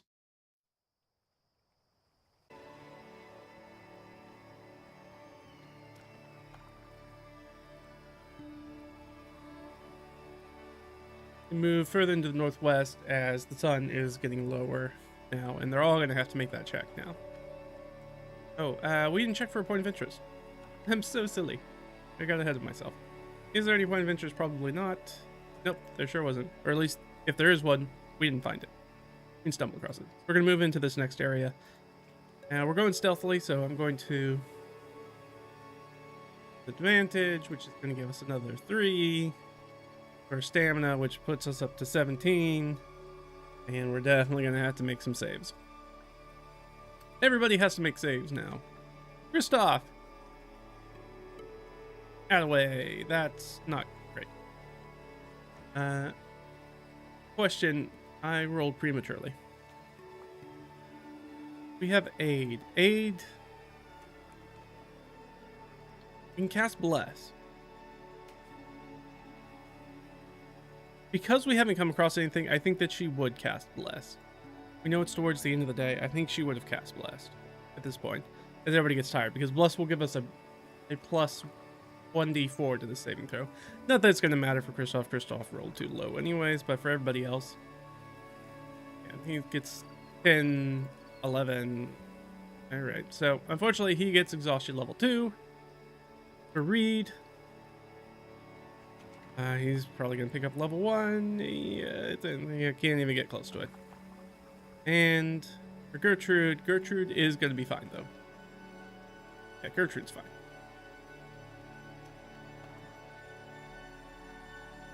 So she's going to take exhaustion level 1. He takes exhaustion 2. Or, sorry. He's at 0.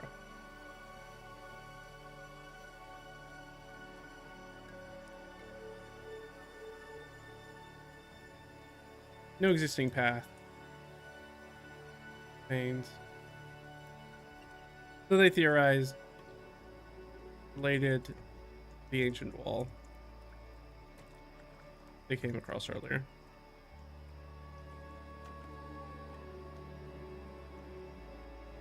And they push forward stealthily. So it takes a little extra for them, but roll into that. Is there any sort of encounter? No, but very close to one. Any sort of point of interest we find? Nope, certainly not. We're going to push up into this area, which we don't know what it is, so let's go ahead and roll that 6. This part we actually move into the next area, which is actually this area. So, it is slightly...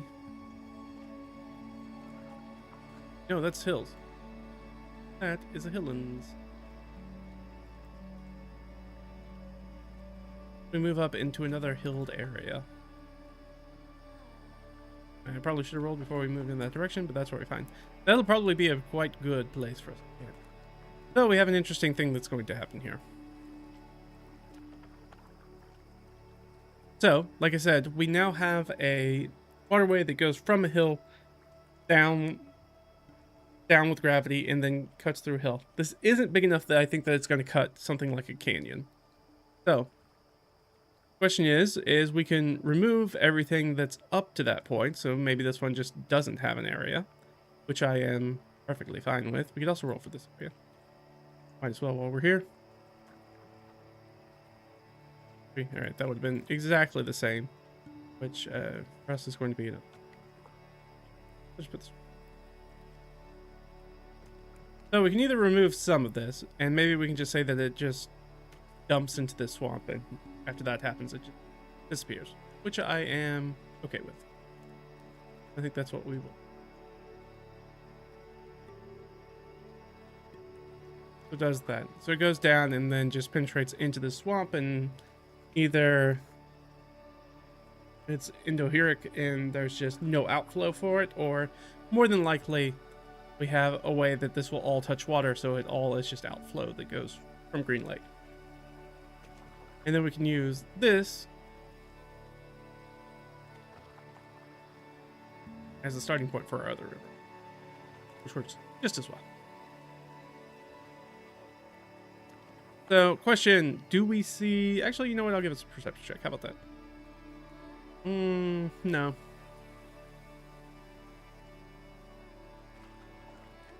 We're going to make it a luck check. Do we come across the headlands of, like, this water? I think that's extremely unlikely. A -5. We still get an 11, though. So, yes. So, we find the headwaters here. We find the headwaters of this little rill. So, I mean, again, it's just, like, inches deep. It's, like, that deep. It's kind of coming out of this hill where it's high on the water table and rolling downhill path. So they, I think they will probably make camp here. That seems like the best use of their time. They're going to make camp. So that way, now that they have people especially somebody with 2 levels of exhaustion, which is not good. He's already slowed. If they can get him back from slowed, that would be great. So they are going to bed down for the evening.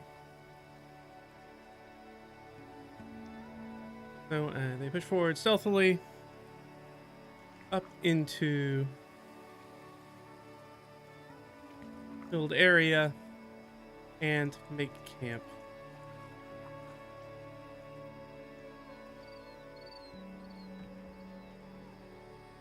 But before we do that, let's find out what our areas around here like. So again, we have, this is our primary. Can't see what I'm looking at. Ooh, there we go. Now you can see it a little bit better.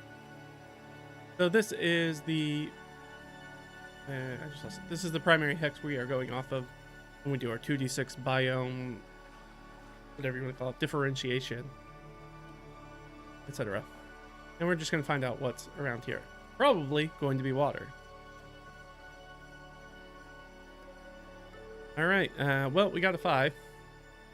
Would be one step more verdant. Can't be more verdant than water. Also water. Also water.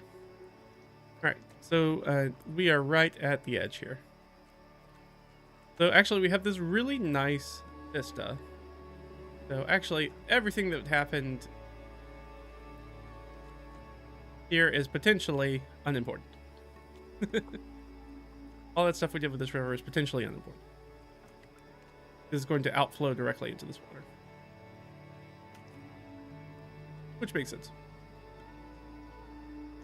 We're going to leave this existing here for now, but likely a lot of this will be chewed up by this water, because there's a chance that this is as large as the lake in this area gets. Probably. Because remember that lakes typically can have like multiple inputs, but should only, in most circumstances, vastly most circumstances, only have one outflow. So we'll see. I'm gonna leave it how it is right now, but I expect that we will probably be removing most of this river that I made over here. That will probably all go away. Oop. Right now, we take a rest up here in this nice treed hill where we can oversee. We have this lovely view. You know what? Well, no, never mind. I was going to say we could probably see even further since we have a highland area that we can see across, but our person who actually sees really well has a bunch of exhaustion, so they kind of lose their advantage on that stuff. So I don't think that they are not fighting fit to do that. Yeah, Gertrude, she's a lizard folk. She's in her natural element. Yeah, other than it being a little cold for her, yeah. This is definitely, she feels very much at home here. She can hold her breath. She can swim. She does very well in this kind of terrain. One of the reasons perhaps they were chosen for this assignment. All right, so they're going to bed down for the night. So everybody's going to have a little watch. We're just going to see. We're just going to roll 3d12. We'll go down, and Reed will probably go first. Kristoff will do the middle, and then Gertrude will do the last watch. So it's in the order they're in, mainly because Kristoff's the only one with dark vision.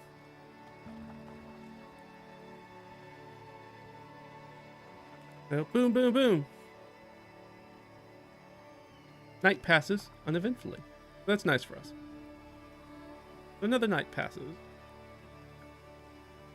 Here, we'll grab our pen.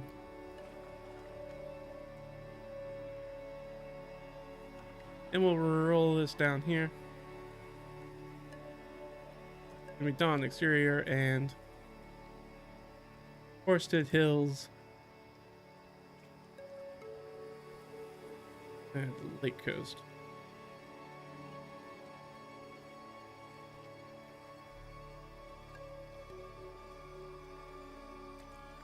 It was very peaceful, kind of looking over there, and the very serene music that fits with it.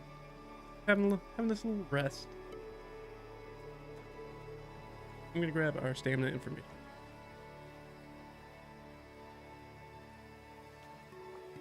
And the weather's been pretty good. It hasn't been anything to really shout at. Luckily, the fog was not super problematic for us in this run through, but that is going to change overnight.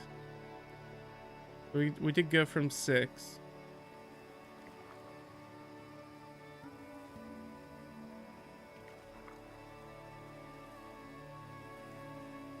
Down here.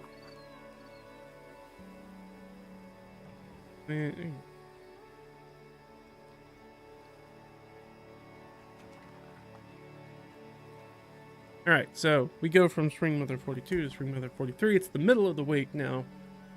Not that that's particularly important. Of course, I do not have that open. One moment, let me pull it up. And we will find out what we need to do.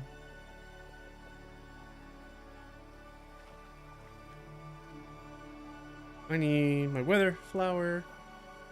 And we are on number 6. So I will roll a 98. And I will roll a 3.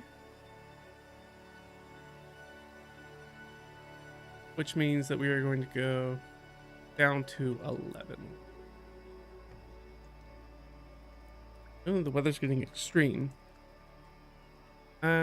Extremely warm? I think that that's unlikely. But it is what's happening. Alright. Easy enough.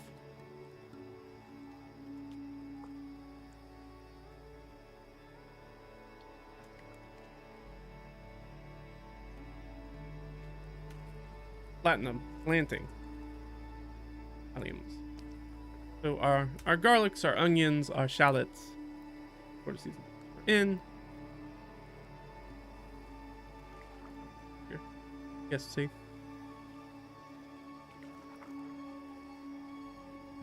You guys see?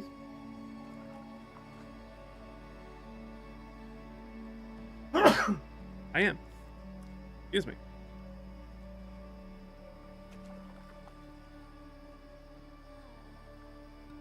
So, it's breezy, so we don't have to worry too much about, but breezy is not yet going to give us cover from ranged, which is good for us, because we found out in the last encounter that arrows work out really well for our party. Speaking of which, I do need to roll for them. Because we did definitely use more than one arrow per person. On the left here, we need to roll for everybody's. I'm going to roll them. I think I'm just going to roll them straight, because it wasn't a super long count. Alright, that's fine. Okay. So I'm rolling the d6 for their quiver. If I roll a 1, they go down in size of the quiver, and they go from a d6 to a d4. If they get a 1 on a d4, they have 1 arrow left. But I did not. I rolled 6 on both, which is nice. We do not have to worry about that. Alright. So they wake up. It's hot. Kristoff's exhaustion level goes down to 1. 0. Our stamina meter resets. Oh, technically they had advantage on the save. I forgot about that. I'm going to roll a second time. Kristoff to read. Didn't matter for Kristoff. Didn't matter. Wait, it was 17. He has 10. 13, 14. 16. Yeah, nah, he still wasn't good. I think, well, I can't remember what he rolled on the d4. If he rolls high on the d4, he actually would have made it. Oh. Alright. Immaterial. They were going to rest anyways. It's just good to know. It was really mainly for Kristoff to see if he could maybe scooch his way out of getting that other level of exhaustion. But he didn't. So he still doesn't feel great in the morning. He wakes up to oh. Too old for this shit. He gets up in the morning. Thank you. Bless me. Yes, thank you. They get up in the morning. Kristoff is like, he's still in like second gear. But everyone else is up and chipper. I'm ready to go for another day of adventure. But we will go ahead and set her divine aid. My darling girl will get all her hit points back, and she will recover one. Unfortunately, just one of those hit dice. Half your level rounded down. Well, one rounded down to 0, but you have to get a minimum back. She only has 2 hit dice because she's a side hit companion instead of a PC. Same reason like Kristoff has 3. But Reed only gets 1. Tough out here on these streets for a 0 level PC. It's not fun. Sorry, Reed. I make things as difficult as possible. Alright. So, they're going to set off. Well, at this point, they're going to have to figure out boat issue. Now they're up, they're looking around. Somebody else can borrow, potentially. I guess Reed would. Reed asks if he can borrow the Eyes of the Eagle. He's going to take a look around since he doesn't have still disadvantage on ability checks. See if he can, like, see these 4 squares. Since we're on an elevated platform. If we were on a mountain, I might let him see even further, but we're not on a mountain. But since we have an open view of stuff, there's not like trees or anything in our way. See what's going on in this area. Alrighty, let's roll for it. 2d6. 10, which is 2 drier, so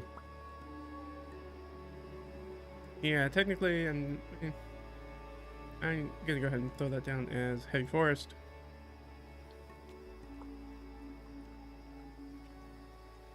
Eight, which is going to be more water. 9, which is going to be that guy right here. And another 8. And so the rest of this water. Go ahead and erase this part of it as well. Alright, so that's what they see as they're sitting atop this area. Alright. And they refill all their water here. They should also roll for their... right, we're not rolling for rations. I'm just going to tie them up at the end because we have explicit amounts of rations. 600. And that's not what we're carrying with us. We're carrying much like that. That's on our donkeys. Go look at our group inventory. Yeah, I mean, we've got 300 rations. We're in no danger of starving by any means. So I figured it's just easier to figure out once we get there, and then I'll just subtract all the rations at one time. No problems, except for obviously the ones where we were like at White Birch Inn, or we were at the Priory, where we get to eat that food of using our rations. Excellent.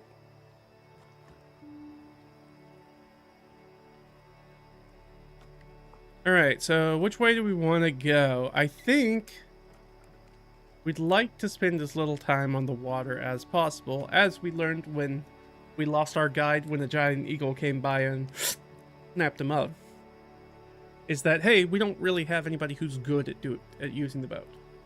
So the least amount of time that we can spend on the water, probably the best, especially in shallower waters, because we're still going to have to deal with the donkeys. So I think they're not going to be super happy with the boat. And we did get a boat big enough that they will be able to be in. But, which is one of the reasons why we have 2 donkeys to carry this stupid thing. So I think we're going to try to probably go to this part of forest. And then from there we can keep kind of puddle jumping island to island as much as we can. Till we get across the northern inlet of Green Lake, as we try to push our way in this area, primarily so we can get there. We are going to take a little bit of a jaunt down here to the side. That's going to be a lot easier than trying to go from here. Like, we could go to the marshland, and then hopefully the marshland up here. Things are a little bit easier to get through. But there's going to be a lot of swamp over here. And I think that'll be just as easy for us. And keep us a little bit closer to our goal than really going like way northward. We kind of have a general idea of the way we're heading. So we're going to set off and we're going to go west. We're gonna drop our stamina, our new stamina, to 2. They clamber into the boat and head off west.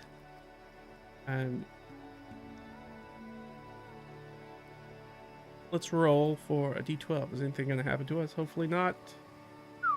It's like the third 2 we've rolled for random encounters. We've gotten really, really close to random encounters, and we certainly don't want to do one on the boat, especially when we're not trained in it. We head west. No issues there. Do we find any sort of point of interest? Unlikely. Nope.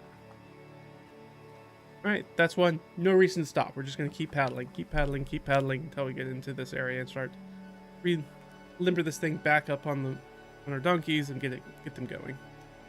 Again. Alright, so we got another thing. Here we go. Another 2. Well, let's go with the forest thing.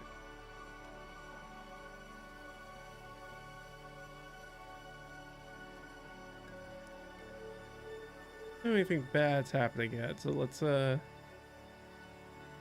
forest night. Where's forest day? Forest day.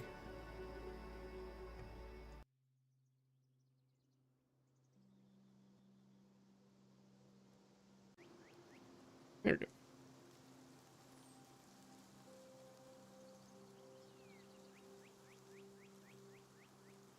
Why not? We go into this forested area, and this isn't just like normal forested. This is like really dense woodland, so it's really hard to kind of like pick our way. Do that. Do we come across anything? Oh no, it's an encounter. I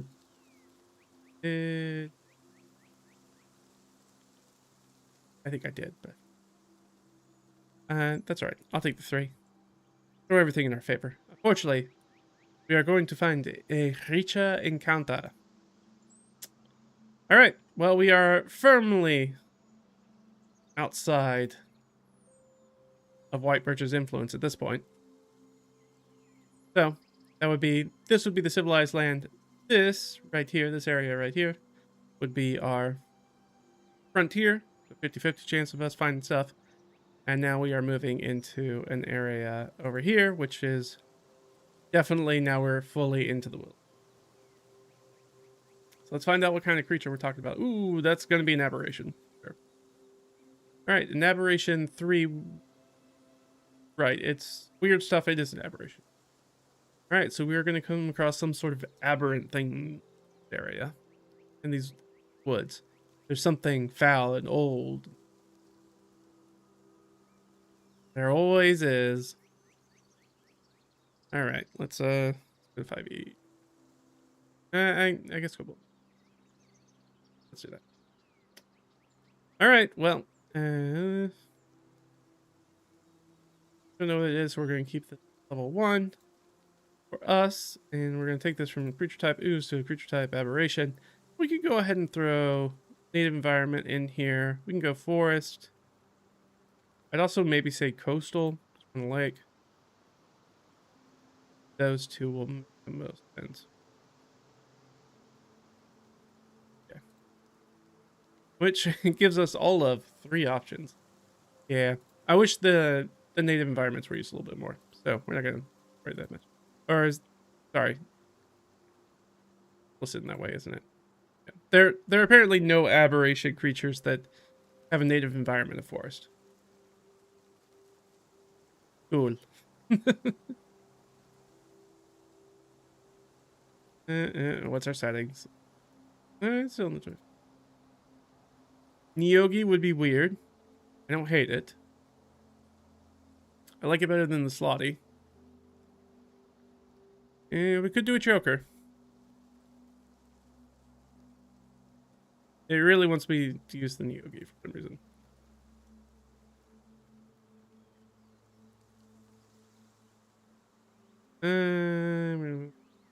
Yeah, there's not a ton of low level. Go ahead and go. We want it to be hard.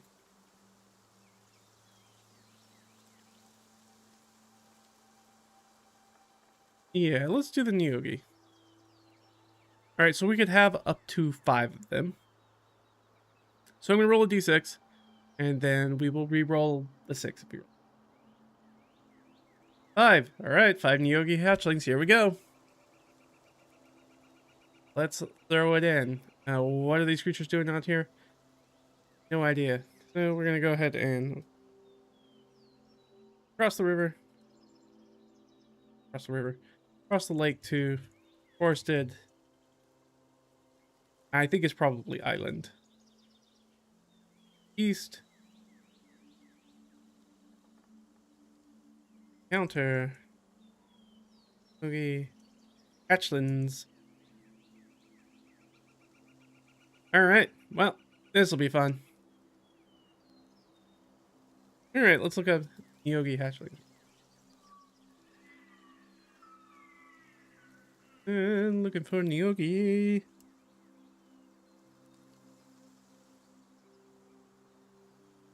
There's Nyogi. They are ugly little things. If you don't know what Nyogi, like, it's a beholder. It's no. Nyogi are pretty ugly. They're like fur-covered insectoid looking things. Guys, they're fugly looking. They are not fun looking creatures. They're like a weird kind of furry spider thing. I like this one. That's a fun picture. One's riding some other creature.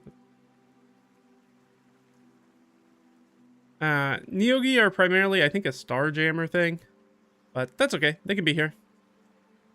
And because it's D&D, and the way the D&D is, the lore of them is, of course, they're bad creatures, and of course they enslave other creatures, because that's what everything does in D&D. All the bad guys are slavers. It's kind of one note, unfortunately. But yeah, we got these funky looking dudes. All right, so that's Nyogi, but we just have the super basic ones. They're AC 11, HP 7, pretty easy to hit. Lawful evil, mental fortitude. We're not gonna know anything about them. I can't imagine that our characters know anything about these creatures. They're tiny also. They're teeny weeny. They're about the size of a house cat, and not like a fat house cat, like a normal. Where's my meteor? I need my meteor swarms. Got my meteors on them. Or a meteor in which they have come from the stars, perhaps. All right, AC 11. HP 7.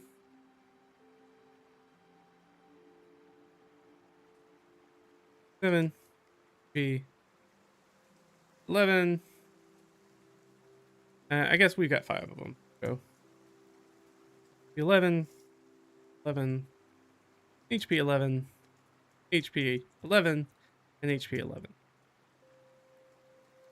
Now, we didn't say we were being stealthy. So what I'm going to do, I think we need to figure out what range they're coming in from. Now, the forest is pretty choked, so it's going to be, I think visibility is pretty bad, so probably 5 feet times 2d6. All right, 10. So 50 feet. We see them about 50 feet out.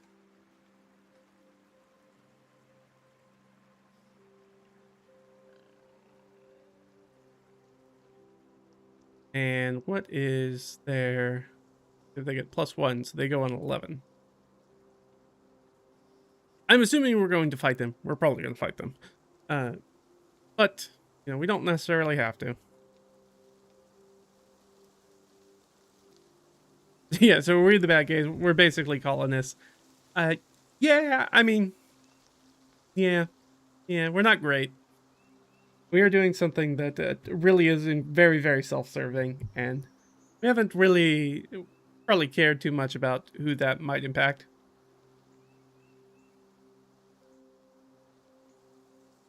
We'll see if, as we go forward, whether Reed is going to have a morality crisis around this or not. I think from his point of view, and I think probably a lot of people's view, as the princess probably told him, is that we're bringing law and order. We're bringing order to this space. We will make lives better for these people by being part of the first. That's the pitch. That's the sales pitch. So that is what it is. We're gonna see. All right. Nobody's necessarily looking to be surprised here, so we're just going to do perception checks. And certainly, and whoever fails this perception check, which is going to be, yeah, 14, we're going to be a little bit surprised. All right, so Reed, fine. Christoph. Christoph's very surprised. He's looking the other way. Gertrude. Not going to be surprised either. All right, so Christoph is going to be surprised.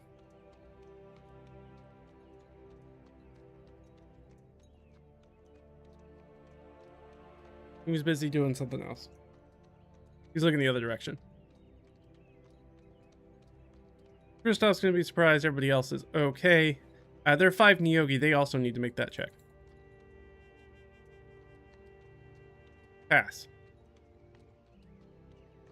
Surprised. Pass. Surprised. And surprised. So they encounter each other. They look across. People see each other. They're pretty nasty looking critters. Our people will roll for initiative. All right, Reed gets +1, so he's gonna go before them. I generally just let the PCs go first. Christoph is even higher than that. And Gertrude, of course, will be bringing up the rear.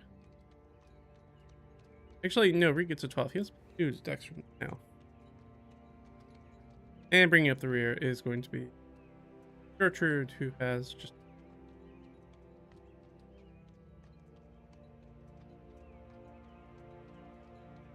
All right.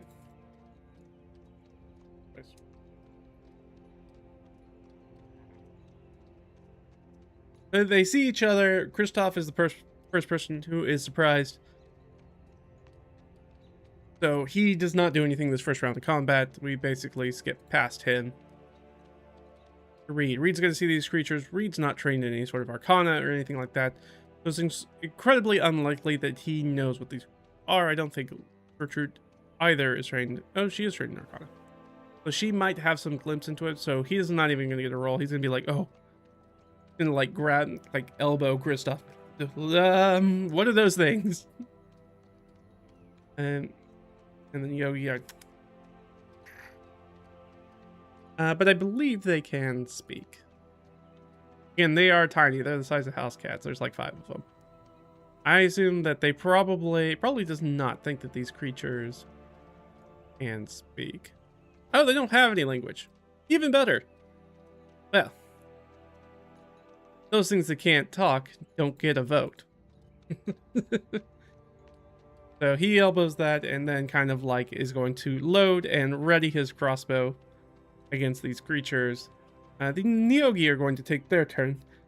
They are evil by playthrough, but let's see. They outnumber these creatures. Are they feeling particularly aggressive? I'm going to say probably. So I'm going to give them a +3. Are they aggressive? Oh yeah, they feel very aggressive. And they start scuttering through the forest undergrowth towards everybody, or at least these two do. And this surprise will now go away. What is their speed? Are they going to get there? No, they only have a speed of 40, but you see them sort of like climb up some of the trees and start to bounce back and forth across some of the trees as they have spider climb. I don't think they have any range stuff, right? Yeah. Right. So they bound towards the group. But even if they do a full movement, which is what they are going to do, they're going to do a dash. So they are still going to be 10 feet out. 10 feet out. And these guys will be 50 feet out still. They are no longer surprised. Copy, copy. As they rush towards the group. You like that campaign. We're basically the BBEG, and yeah, as far as being colonists, it's reverse morale campaign, so we'll be dealing with good guys in the end. Got a DM on the side of evil. Yeah, it's more like a, we'll say, enlightened self-interest. That's what we call that, right? Enlightened self-interest. And these things are going to rush towards him, but they can't get there. But as soon as they rush, Reed's ready to action is going to go off, and he's going to shoot at probably this first one that's running towards him. Going to be like, ah, they're coming. Going to shoot. Oh, you love to see it. You love to see a natural 20 right out the gate. 7, 8. As he claps this first one with a bolt. So it's got only 2 hit points back. It does not look great as it gets knocked. And that'll make it Gertrude's turn. Gertrude, reflexive. Feel like, does she know what these things are? We'll just give her a little Arcana check. 10 plus her intelligence, that'd be a 15. We said that the DC for this thing is like 14. We'll see. I'll just set this here. DC 14, because that's what we're using, so we're just gonna use that as like our scene DC. One of the things I do, it's a thing that I picked up from Index Card RPG. We're just like, yeah, everything in the scene's roughly 14. So she's gonna see him and be like, yeah, okay. Kill them. He's being racist towards mute creatures, even if they are bad creatures. Yeah. Well, if they can't speak, they're just animals, right? What's the difference between animals and not? I don't even know. What's their intelligence at? Yeah. They've got better than animal intelligence, which is 4. But not kind of like subhuman intelligence. So they got like monkey kind of intelligence. Not super smart. Not when they're hatchlings. As they rush towards us. Alright. It's Gertrude, so she recognizes, sees these things, knows these things are bad. She sees that first one running towards, and no reason not to take that one out. She will hold up, shake her gnarled walking stick, and shoot off a radiant flame at the one that just got struck with a crossbow bolt. It's gonna hit. These things are pretty easy to hit. No way she can't kill it, but let's see anyways. Yeah, 7. That first one explodes into brilliant light as its charred corpse skitters across the forest floor into the underbrush. And Gertrude's gonna back up.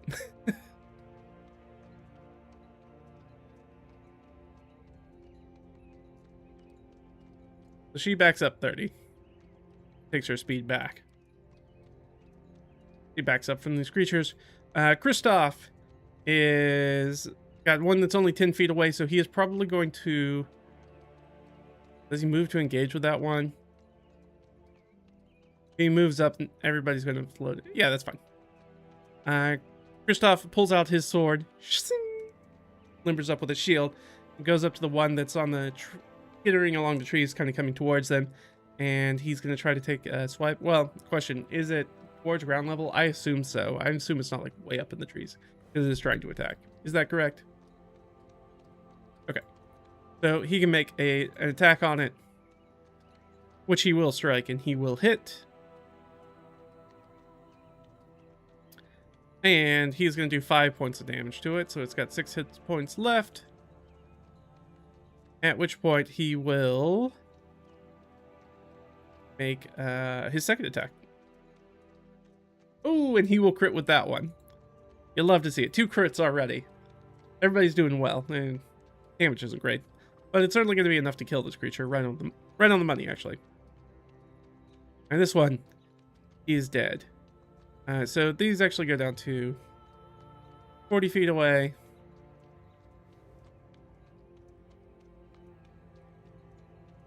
And he moved. Kristoff technically moved forward. So, it is the Nyogi's turn. The Nyogi just watched 2 of their companions just get smoked, but they are pretty dumb, first off. And the other thing is they still, well, they're on even footing now. So they still haven't lost any advantages they have. So they clamber, and they're going to swarm over Kristoff. Now, it takes their entire thing to get there again. So he's not attacked yet. They are right on top of him. Oh, I didn't take Reed's turn. Reed will take a shot at one of them before it moves up. He reloads his crossbow and takes a shot. He will hit and deal 3 points of damage. We'll just do this first one. Ding! Another shot goes up. Still skitters towards them. The crossbow bolt sticking out of its back, out of its thorax, going towards them.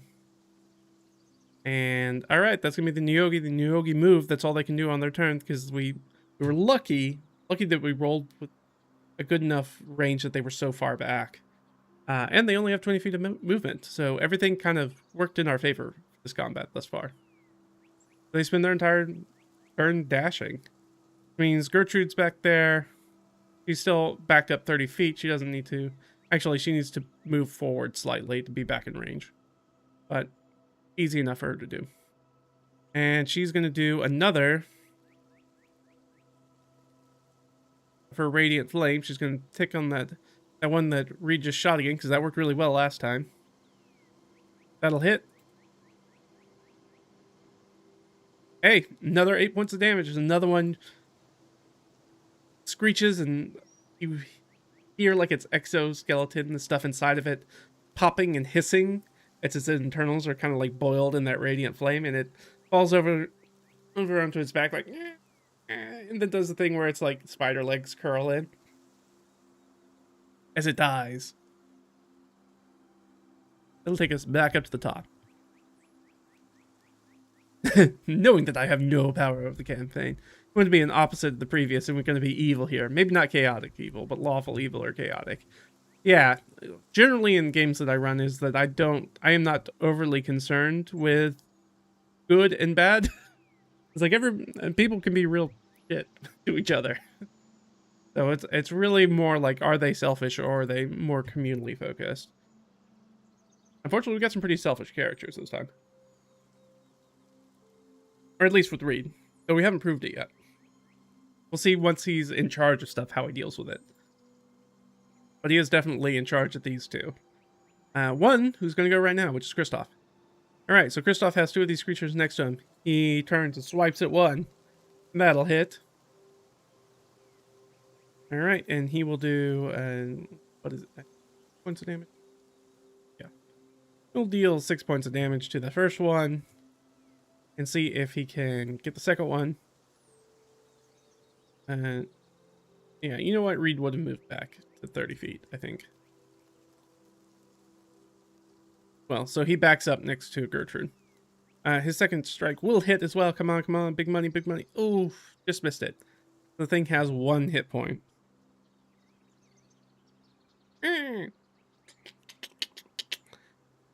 Still tries to swipe at him. Reed's 30 foot back. He's going to put in the stirrup. Pulls back the crossbow again. Gonna take a shot. The one that's also injured still. Man. He's a real whiz with this crossbow. If I had known that, I would have given him a crossbow to start off with. I didn't know he was going to hit every time he shot it. Tank. That, as another one of these things, squeals as it goes down and still goes still. And it is the Niyogi's turn. Well, there's only one Niyogi left, so I'm going to give him a little morale check. So morale checks again, we're trying to do a roll under. We're trying to beat their charisma or lower for them to stay in the fight. They've watched all their friends be very easily slaughtered by these characters, and they have done nothing to them. So I'm going to give them a little bit of a technically advantage here. Doesn't matter. They definitely don't have an 18 charisma, so this thing is going to disengage and try to run. So it's going to be 20 feet out.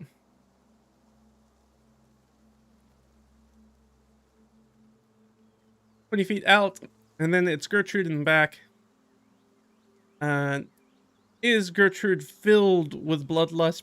I think that's pretty unlikely. It's not really her style. Yeah, no. So Gertrude kind of like lifts up her thing to shoot him again, then sees that the one that's left has turned tail and running, goes, Well done, everybody. And Kristoff watches this one run away. It disengaged, though. So he doesn't get a swipe at it. Doesn't worry about it. Is Reed... does Reed go after this thing? I think that's kind of likely. He's like, oh, I feel really competent in this fight. Yeah. And you see Reed move up. We'll move up 30, so the thing's only 20 feet away. And he reloads the crossbow. Putting the strap, pulls it back, lifts it again. He's going to take another shot at this thing. As everybody else is like putting their weapons away. Like, what? What are you doing? He's going to take another shot at this thing. That'll hit. They have AC 7. They're so easy to hit. They're clearly supposed to be like a swarm kind of creature. But that doesn't help when they start far away. And they're slow. And he hits this thing for max damage. Which is... yeah. This thing takes 9 points of damage. Squeals. As Reed shoots it. It is its turn. It will full dash away to 60. Nobody else has got to care about this. I think when it's Kristoff's turn, he's going to like... Reed's going to go to like... redo the crossbow. He's going to like put his hand on and be like... They're leaving. They're leaving. They're fine. We're safe. Oh, yeah, of course, yeah. Kind of like untensions the crossbow. Puts it and slings it over his back. Well,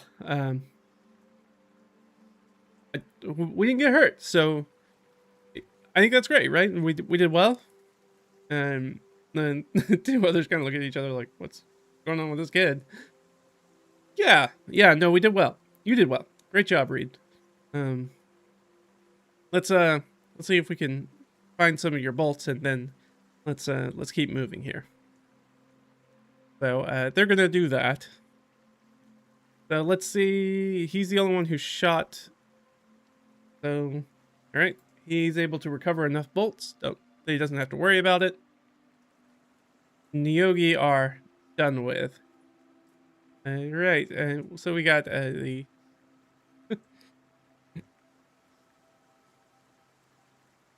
Bloodthirsty Reed. We're just gonna put that in as our note. Bloodthirsty Reed is went for it. We're so cruel and brutal with them. Yeah. You shot my eye. Sweet little mouse. Kristoff, fuck off. We almost had him. Yeah. Just like, all right, roll it back. I mean, competent, but let's not have overconfidence. Remember that you have 8 hit points, my guy. One of these arrows can also kill you. So, be careful. So, they're gonna look this up. I think they're gonna take a look around. Is there anything of note? I highly doubt that. I highly doubt there's anything of... No, not a thing. I don't know where these creatures came from. They're around somewhere. Gertrude's kind of looking at them. We should probably move quickly. That was a brood of Nyogi. But there might be some parents around, or mature ones. Should not stay here longer than we do. That said, she is going to investigate one of the bodies. We'll give her, I guess, just an investigation check. 9 plus her intelligence, so she gets to add 5 to that, which would be 14, which I think was going to be enough to recognize that, hey, these things feel poison. And there's a chance that she could potentially remove some of those poison glands and with her herbalism kit, and maybe they could have some poison. So she'll share that with the group. Reed's like, well, it would do good if we could put some of that poison on maybe our arrows and crossbow bolts. Would be useful. First off, no, it would be useful, but it's harvesting poison can be very, very dangerous. How comfortable are you doing this, Gertrude? I am competent. Well, that tells it, I guess. All right, sure. See if you can get some out of here. So let's see how many of these can be harvested. I think a D4. 3. So 3 of them can be harvested. So I'm going to be like the DC goes up every time. So we'll do 11 as a DC, 14 as a DC, 17 as a DC. And depending on what she rolls with her basically herbalism kit is what I'm going to use for this. That will determine how many she gets.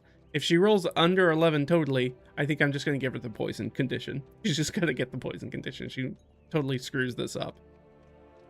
All right. There's no reason she would not give herself guidance. So she's going to do that. Plus she gets a... Yeah, I'd say this... I assume this will be intelligence, so another +5. So she's at +7 already. She handily is able to remove this poison.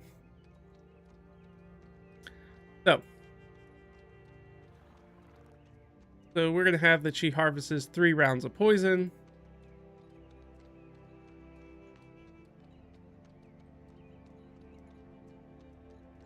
And Gertrude harvest 3 vials of poison. Are we going to use the just a straight D&D poison? Let's see. Because these guys do poison damage and the poison condition. Okay. Let's see. Poison.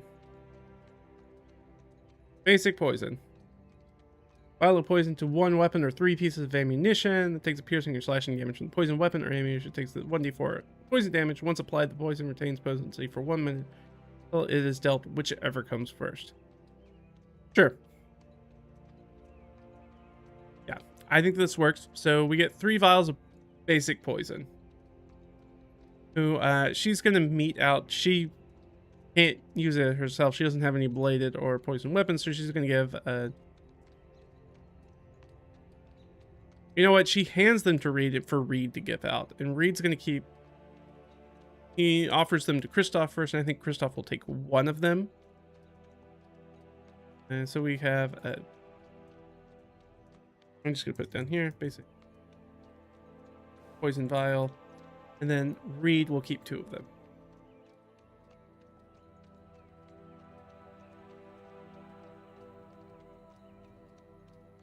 That is perfect.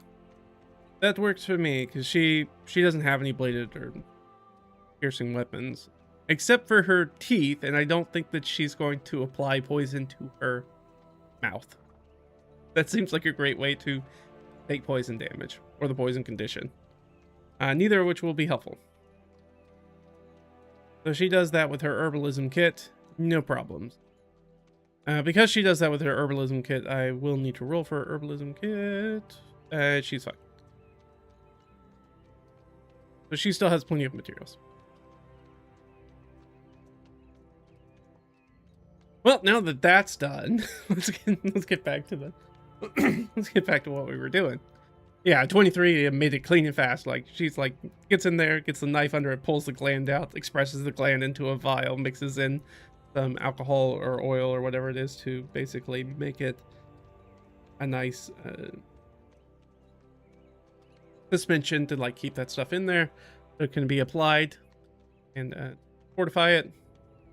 And she does it in sort of like a very practiced hand at doing it. Clearly she's used her herbalism kit a lot, which makes sense as a lore keeper. She does all kinds of weird stuff like this.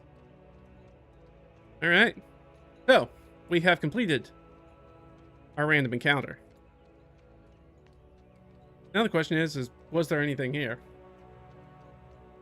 Ooh, 4. I think we're outside still, right? But yeah, that's not going to be anything. As we get over here, we're going to find fewer and fewer chances that we're going to find anything, probably.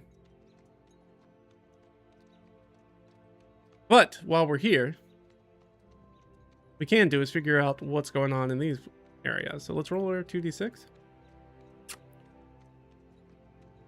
So this is going to be water. No surprise there.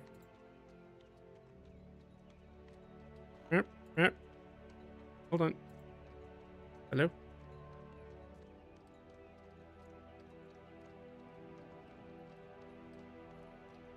All right. Don't know why that was doing that.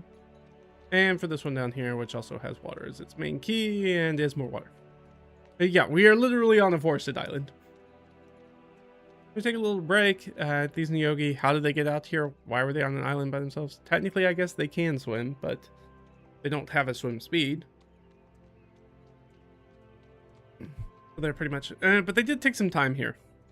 So I do think it's fair to roll for a random encounter. Again. But I'm going to roll with advantage. So, in the process of them walking around, they are going to find something. Roll 2d20. Also here, as they're kind of poking around. A 10 and a 20.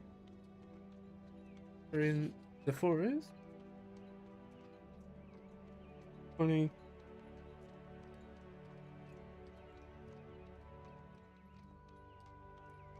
Alright, 10 would be a slip or fall hazard or terrain, and 20 would be strange markings on trees. I think strange markings on trees we will probably chalk up to the Nyogi who are clearly moving around in the trees.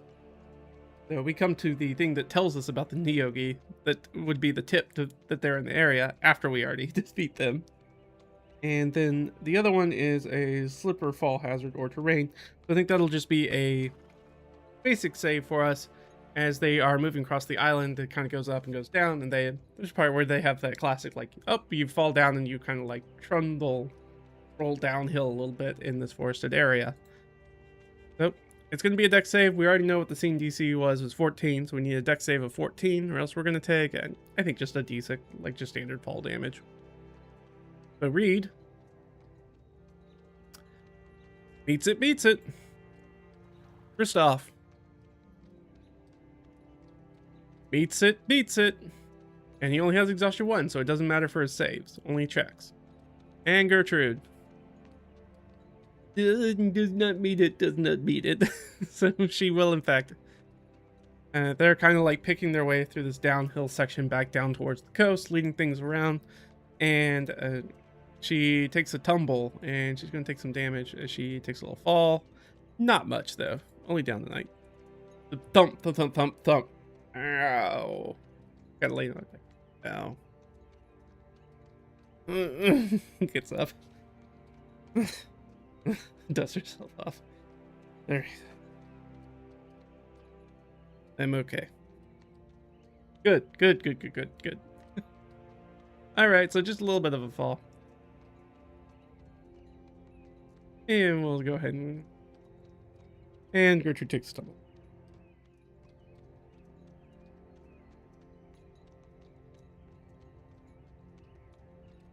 And takes a tumble as they cross the island. All right, but that kind of puts us in a strange position because now we're like, oh, well, the best land we can see, the closest sort of like land-ish area we can see is this swamp that's over here. So we guess that we're like, well, I guess that's what we aim for with the boat, because the more time we spend in the boat, the worse things are for us because none of us have proficiency in it. So I do think that we need to do that. All right, so the plan is we'll just go here. Boop. Either way, it doesn't really matter which one. Probably this one. And just because we're looking for points of interest and where we go. And if there's more stuff up here, then we'll check that when we get there, because I'd rather go through a different... These are border hexes, and so I like to not put points of interest in the border hexes, because it makes things a little bit funky to as far as trying to record which hex they're in, because they're technically in multiple hexes. So I try to avoid that whenever possible. But if we go in there, we probably just won't check for points of interest. Alright, so we kick off. Back into the water. Go ahead and clear that out. Let's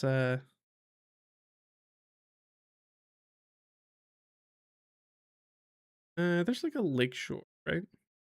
Cove or something like that. I think so. I thought so. No. Tags are a little bit interesting. I like side camp. We'll do that.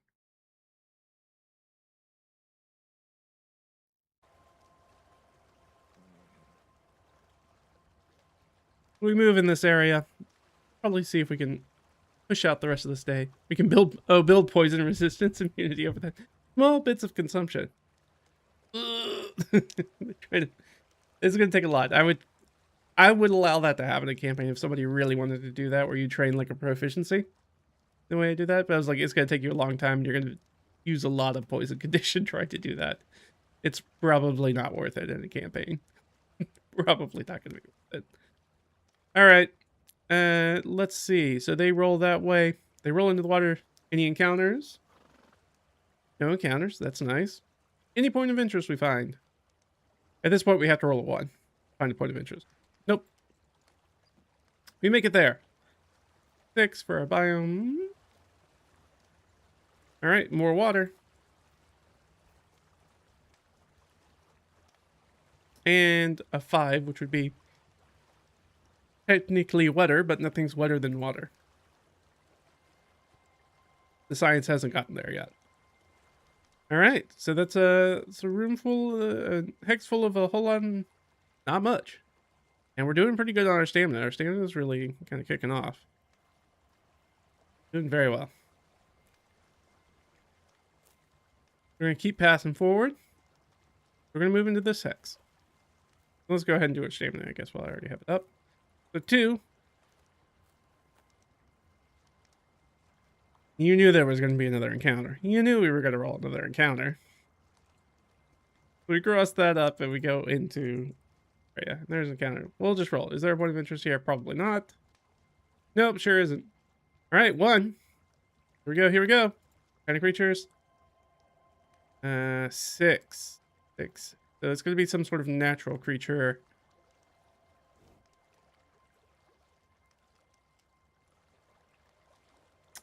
Dargans. Dargans and dragons. Dungeons and Dargans. Alright, so we're going to find us, come across some dragones. Which is probably going to be like pseudo dragons. There's not a lot of low-level dragons.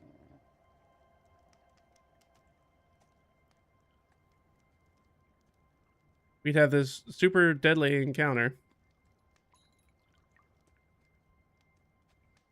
Yeah, because like pseudo dragon's the only dragon that's under. They change. I thought that like wyvern stuff used to be under. Oh, they're just a TR6. I thought level. I thought like drakes and stuff are down here. Never know. Even a guard drake CR2.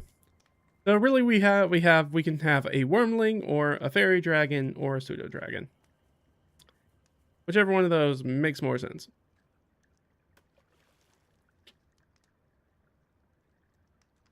Why are you giving us these super deadly encounters? That's already a deadly encounter. We could have basically 1 wormling or a number of pseudo dragons. Not very many though. We'd have 2. Okay, well, if that's the case, how many of these guys do we have? 1, 2, 3, 4, 5, 6.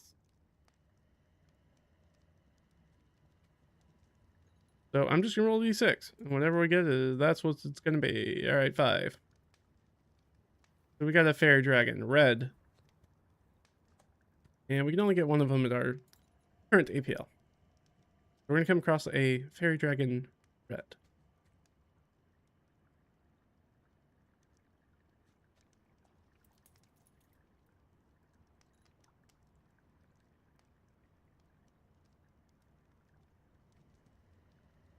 I guess fairy dragon youth.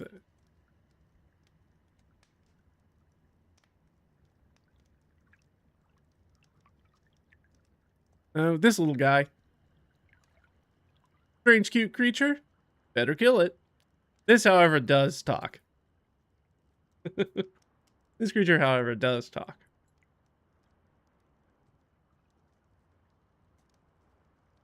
So I guess we don't really get a clear as to what they do.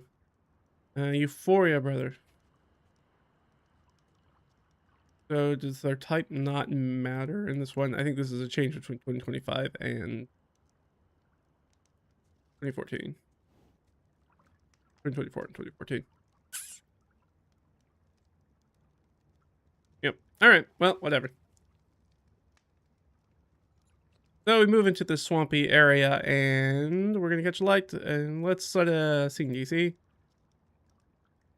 All right. Well, that's not good for us. Well, well, poop. That's a DC 21. No, don't do that. What? Where did you go? I don't need that. All right. So we're gonna have a DC 21. All right, so we're gonna go. Already crosses the water and into a swampy area.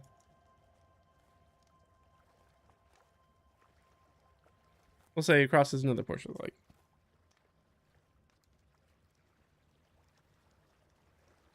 Into a swampy area. And they're going to encounter a fairy dragon. Fairy dragon youth. Turns out the DC is 21, which is bad for everybody involved. It's still getting killed. Maybe cooked and fried. Yeah, we'll see. We'll see. Maybe. Probably not. All right. Well, in there. Well, let's look at our situation again. So I think I'm gonna go with a D6 times 10 for how many feet, because swamp, you still don't have the greatest visibility in the world. D6 10. All right, another 50 feet is the encounter range.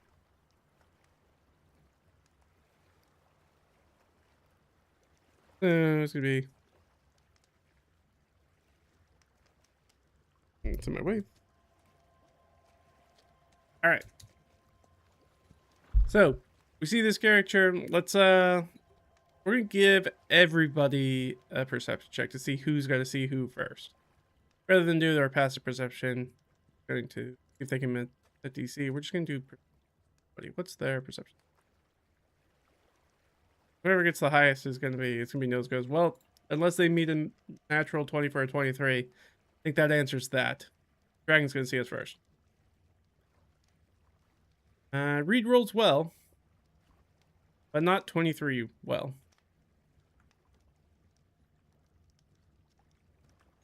Yeah, that's just gonna be 20. Christoph rolls a natural 20, which is great for Christoph. He does not have the wisdom to back that up.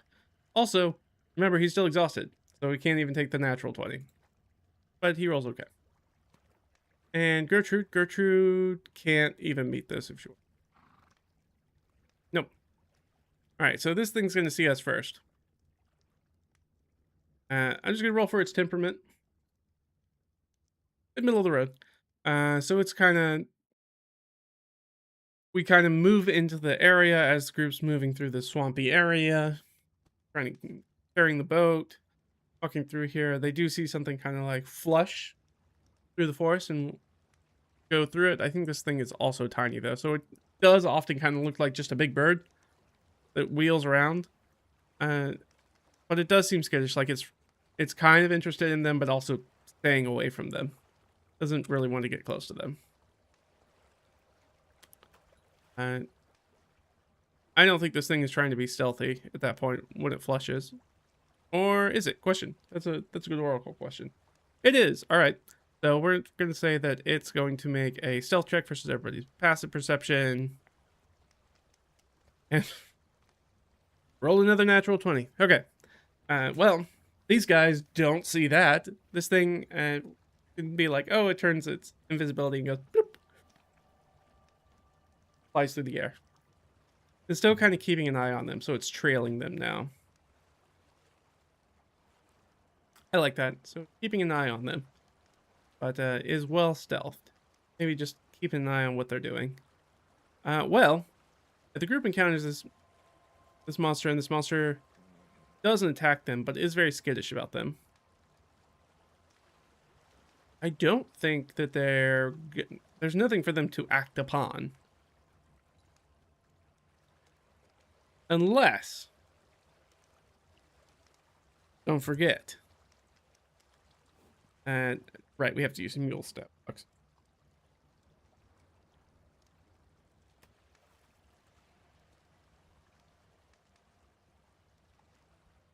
I don't think they get any sort of like. They do not. So even that they wouldn't be able to hear or see the creature. So everybody is just moving on. All right, well, there's that. So this thing's going to trail them. And it can fly, so it can probably trail them for a while. Sneaks unseen. On the party.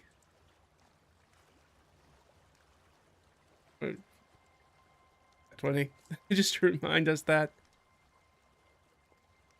And decides to trail them. We'll say, let's give that a number of hexes. Or, like, time parts, I guess. Oh, just for one. So we'll just go trail the group through their fixed time segment, or, like, effort segment. Alright, so the group does that. They don't find anything while they're in the swamp. We checked for that earlier. So let's find out what's going on in these hexes. Alright, unfortunately that means it's Veta. So that's going to be water. And that's just going to be more of the same. Okay. So we could do... I don't want to interpret that. This is going to be water for sure. So we have wetlands, and which is our primary hex that we're going off of, our primary biome. But I also rolled a 3, which is wetlands. So does that invert? Maybe. Maybe just miss the other time. Maybe. I'm good with that. Okay, that's like a little bit of change. Yes. Right, so when I roll a wetlands for swamp, I will mark it as a marsh. When I roll wetlands marshes, I will mark it as swamp. I think that works. It was just slightly different. Mainly that's about visibility. So they're like, well, we can continue this way. If we want to. Kind of go up into here. Kind of puts us closer to where we're trying to go.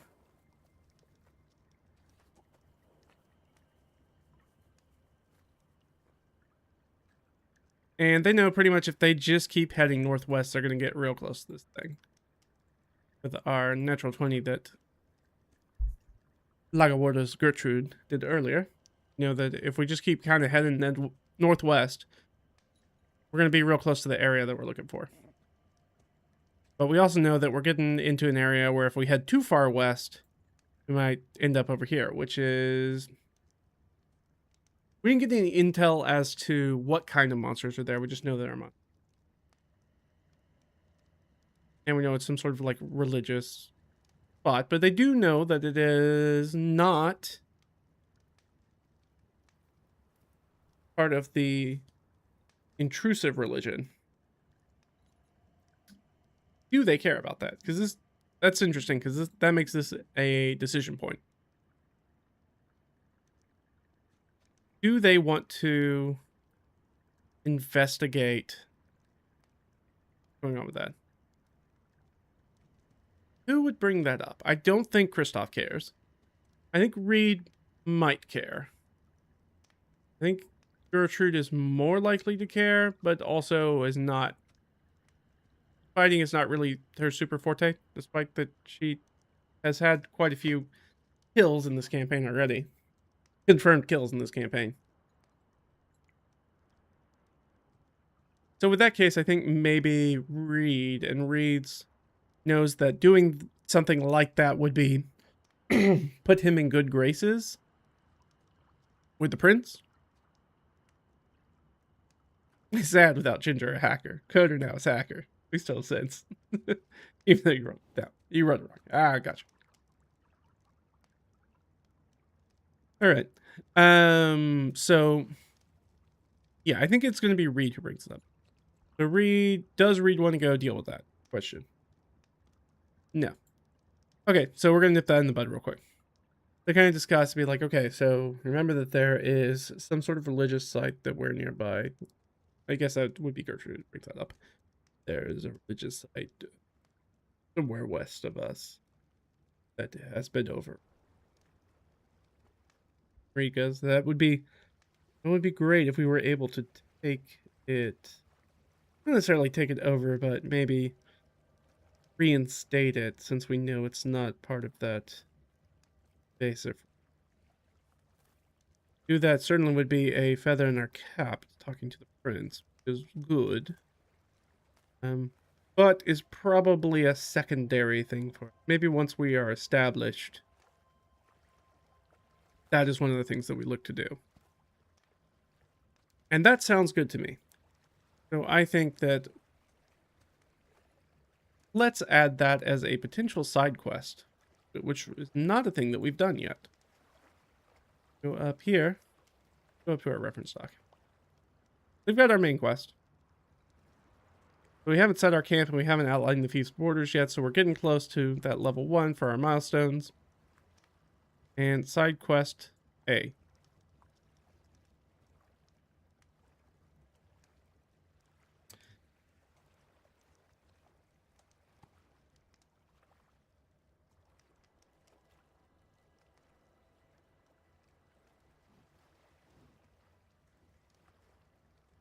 Of monsters. That's something that's going to be on our docket. But it's not something we're like, well, that's very secondary thing. And it would be better if we had a base of operations and knew more about the area before we do that. Everybody kind of agrees with that, I think. I don't think that that is a particularly hard sell. I feel like that is not the reason we're here. We need to create a foundation, settle in, and once we settle in, then we can decide when to go do this. I think it's still our best choice of action. I think at this point is we definitely head to the northwest, see if Gertrude said that there is an old haven or something, sort of traveler's area on a river. So if we make it up there, we could overtake that towards the highlands area that's up there to the northwest. Do that, that would be a much better situation from there. And then from there, I guess we head. And Gertrude goes south. We head south. Once things are more established, maybe we can we have some free time, we can go down there and see if we because I think that sounds like a plan, and I have no problems with that plan. Agreed. Great. So, we just keep heading northwest. You ask questioningly at Gertrude. Okay. Northwest ho. And they will move into this marshland. Let's roll for their thing. Nice, we got a 1. That's good for us. Nice. We're getting nice low numbers for our stamina. Love to see it. We get a lot of, when that happens, we get a lot of ground covered. Go up to a 7. All right, here we go. Gonna be some sort of encounter. All right, past that. And a D20. Nope, we have to roll a 1. 2's not gonna do it. I'll double check, but I'm pretty sure a 2 is not good.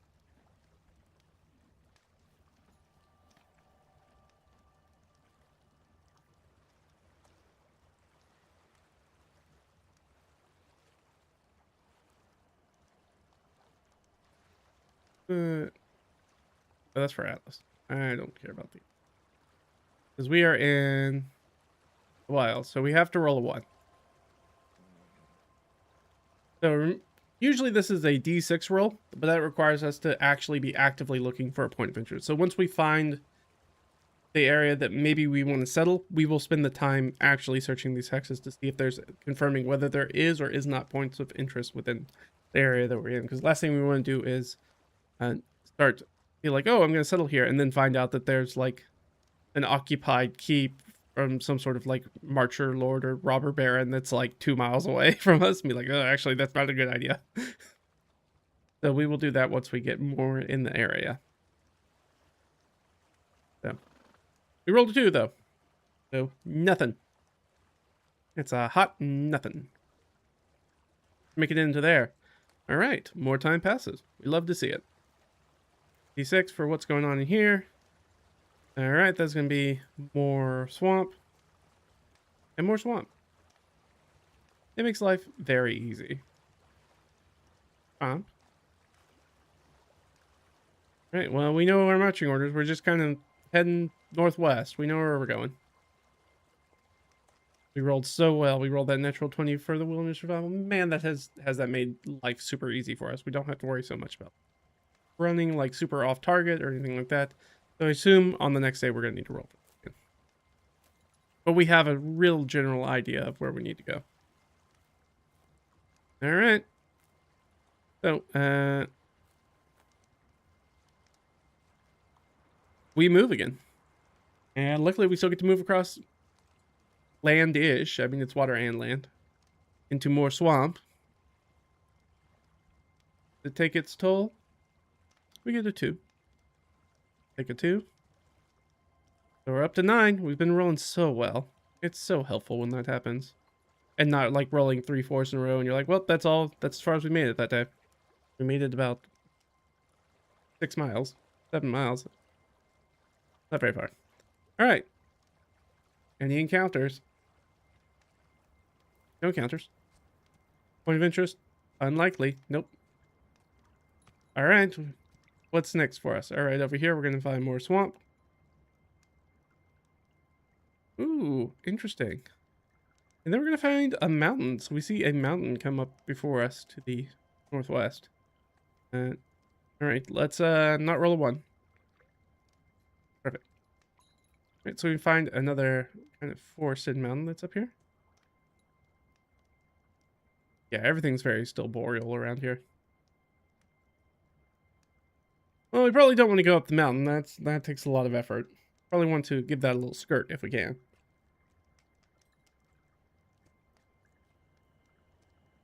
So if that's the case, then we probably need to head west. Another D4. Wow, so good. So good. Able to make this kind of progress. Things are going gangbuster. Like, everybody's firing on all cylinders. And even though Kristoff's tired, he's still making it happen. All right. Anything jump out to bite us? No. It helps if you roll the right dice, though. Still no. Any point of interest? Pretty unlikely. Nope. We need a natural 1, not a natural 20 for this one. All right, so what do we see? 3, which is our wetlands. So that's going to make this a swamp, or a marsh, instead of a swamp. And actually, 1 bit drier. So that's going to be some heavy forest here. We go, all right, well, we definitely want to go through the heavy forest hex. And after, let's see, how many? 1, 2, 3, 4 plus hours of trucking through wetland, they would generally like to be on some dry ground. I can only imagine. They would love some dry ground, so they're going to go into this thick forest again. They're going to move forward. 4, 2. All right, well, the fun times are over now. Next time we move, we're going to have to take a little exhaustion. But depending on what's around, this might be actually an ideal place to camp for us. So it's hot, but it's breezy. Feel pretty good. We've made a lot of progress. Maybe we haven't run into so many things because it's been nice and toasty. But it's like hot for springtime, so it's like comfortable, like comfortable temperature for these people, for everybody involved. Instead of like it being in like the 50s, it's like in the 70s. It's quite warm. All right. Counter. Nada. Point of interest. Nada. Going on over here. Last choice. This is our last little hex of swamp. What we get? So we're fully surrounded by swamp except for that mountain. We're at a position where everybody's like, all right, we made a lot of progress. Remember, we started like way the heck back here. So we've made a lot of progress in one day. Where did we start at?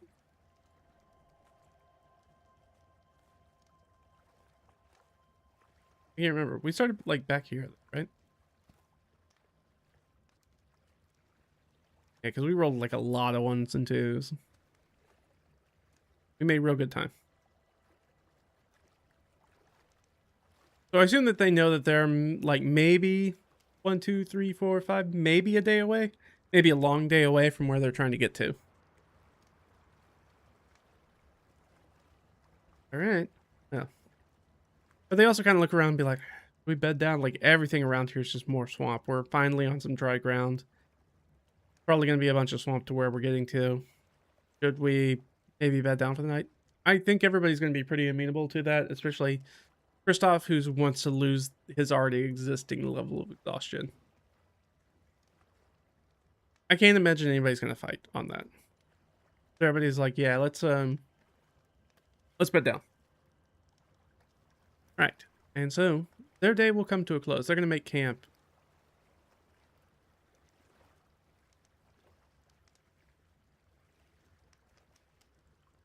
Oh yeah, they were at the forested hills at the lake coast. So we started that day back here. We started our day back here, and we've made it to here. That's a lot. We did a ton. That's a good days of travel. That's like 1, 2, 5, 6, 7. That's like a full 8-hour travel day of like getting in the boat, getting out of the boat, walking, and getting back in the boat, and getting out of the boat and walking. So that's a full days of work. That's probably pretty close to about 18 miles of travel in a day. So they made real good time. Usually we don't make nearly that fast, but it does mean that we can potentially get here next day. We get there, which is what we're looking for. Now we don't know the exact area of it, but we know we're going to start getting pretty close to it. We know that it's on a river. That would have been a piece of information we got. So we know when we hit the river, presumably, because it's the only river we will have come across other than the headwaters. Because we knew that this was not it. We also went through the headwaters of that. So that once we hit the river, assuming that these portions of the river are intact, and these don't end up being water, we should be able to find this. I don't think it's going to be very difficult for us to find this. We know it's before the hills. If we hit the hills, we've gone too far. That sort of like highland, upland area. All right. The group beds down.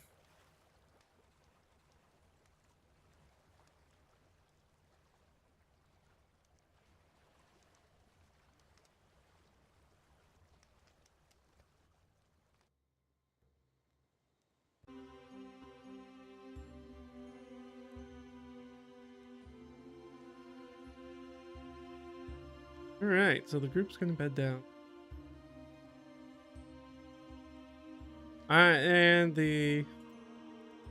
So basically this thing leaves the company without notice. Because there was no way we were ever gonna beat that stealth track. And I was thinking if something did come up, it would have some new information which to play off of. We didn't run across anything else. We didn't run across any other encounters or anything. So it wheels back and goes. The pseudo dragon goes and does, or fairy dragon goes and does whatever it was doing before. And the party, they mix camp. And I assume that the little kind of like island area.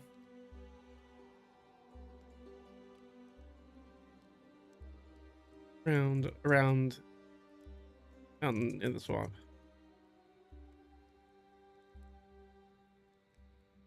So here's what we need to know. They're gonna go to sleep. And we know the watches, it's gonna be Kristoff or Reed, Kristoff, Gertrude. Does anything happen? No. Yeah. No. Alright. Oh no. That's...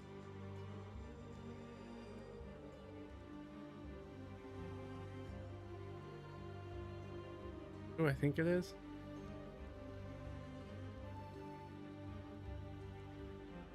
Now, here's the thing. We already fought news. I'm gonna give us a mulligan. Just use something else.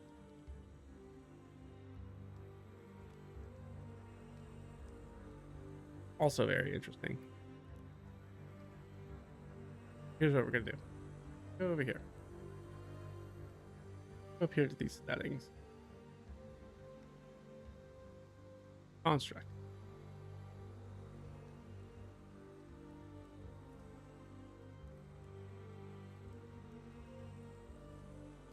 We do some Modrons.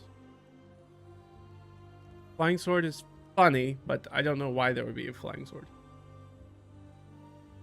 roaming around. Duo drones are fun. But I'm kind of dealing with them in the other campaign that I got going on, so I don't necessarily want to. Rayus we already did. This would be funny.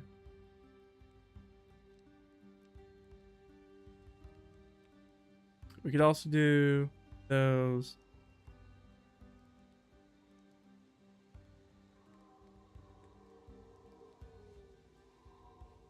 Stone cursed. I think we can only fight like one of these guys, right? Yeah. We're so low level that actually doing this is very difficult because sometimes it's hard to put like multiple creatures in it.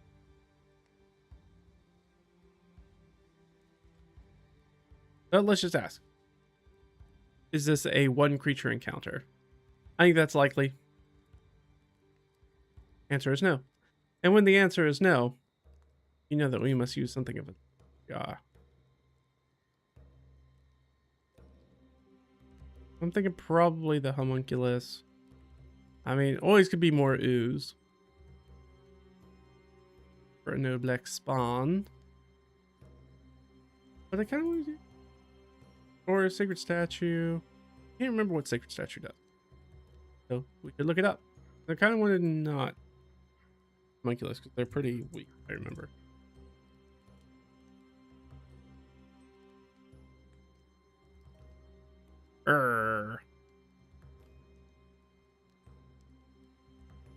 Right. This is the Eidolon thing. Forget about that. All right. So we can't use that. I wish they were not statted this way. I don't like the way they do this. Okay. Because the Eidolon's actually a super high level thing.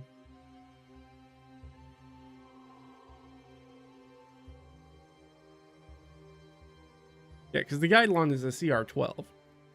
You're like, why do you have this silly thing that you've done?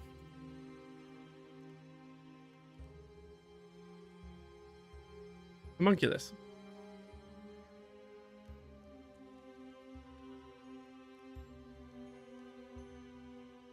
That doesn't look like a homunculus. That looks like a little koboldy looking guy.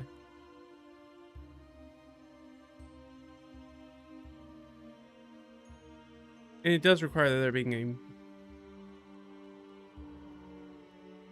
a... Alright, I'll ask him. If I roll high, it's going to be homunculus. Not, it's going to be bronze scout. Alright, it's homunculus. Easy enough. Oh, right, I was also saying.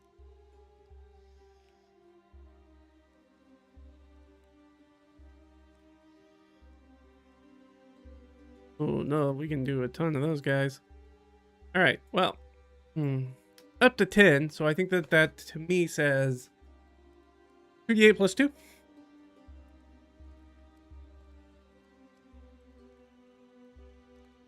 Or I can do d4 plus d6. Let's do that instead. It's a little bit flatter curve. 7. I think these guys are tiny as well, right? Yes.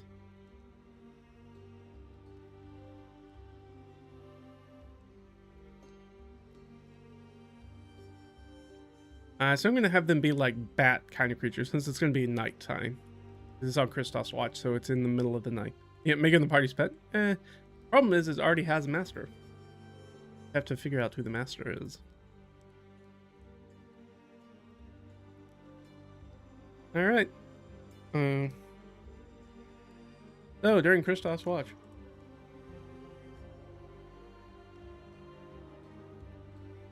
Seven homunculi.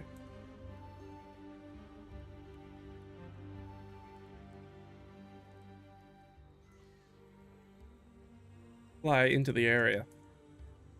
Now, I could go into combat, but we're already getting pretty close. We're definitely over what we usually stream, so I think that we're going to roll up the initiative, and then we'll leave this for next time.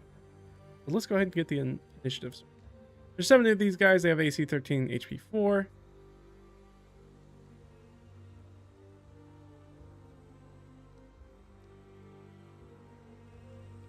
Wait.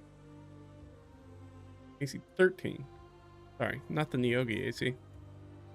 13. So 4. I should... Number 1. I should just make this a numbered list. How about that? That makes it even easier.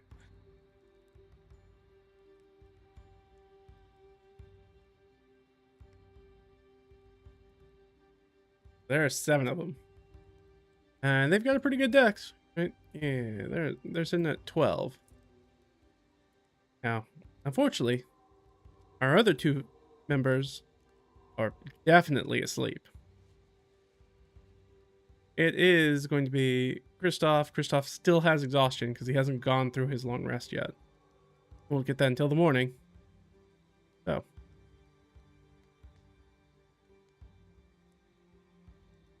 What I'm going to do to represent that is I'm going to have him... The other 2 roll initiative at disadvantage. And we'll just go down the line. So, for Reed, that's going to be a 9.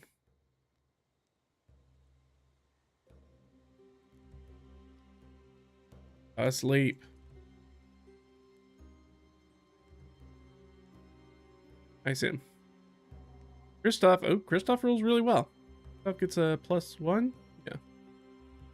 20 is Kristoff. Nice. And once more.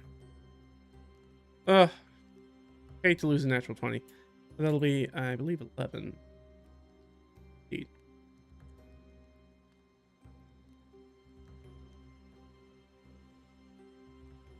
Who's also asleep. So, does Kristoff see these things? Maybe? I guess they'll make a stealth check, and well, I don't know if they're trying to be stealthy. They don't have any stealth. I don't think so. So I think it's just going to be... He's going to make an active perception check. No, I'll make an active stealth check.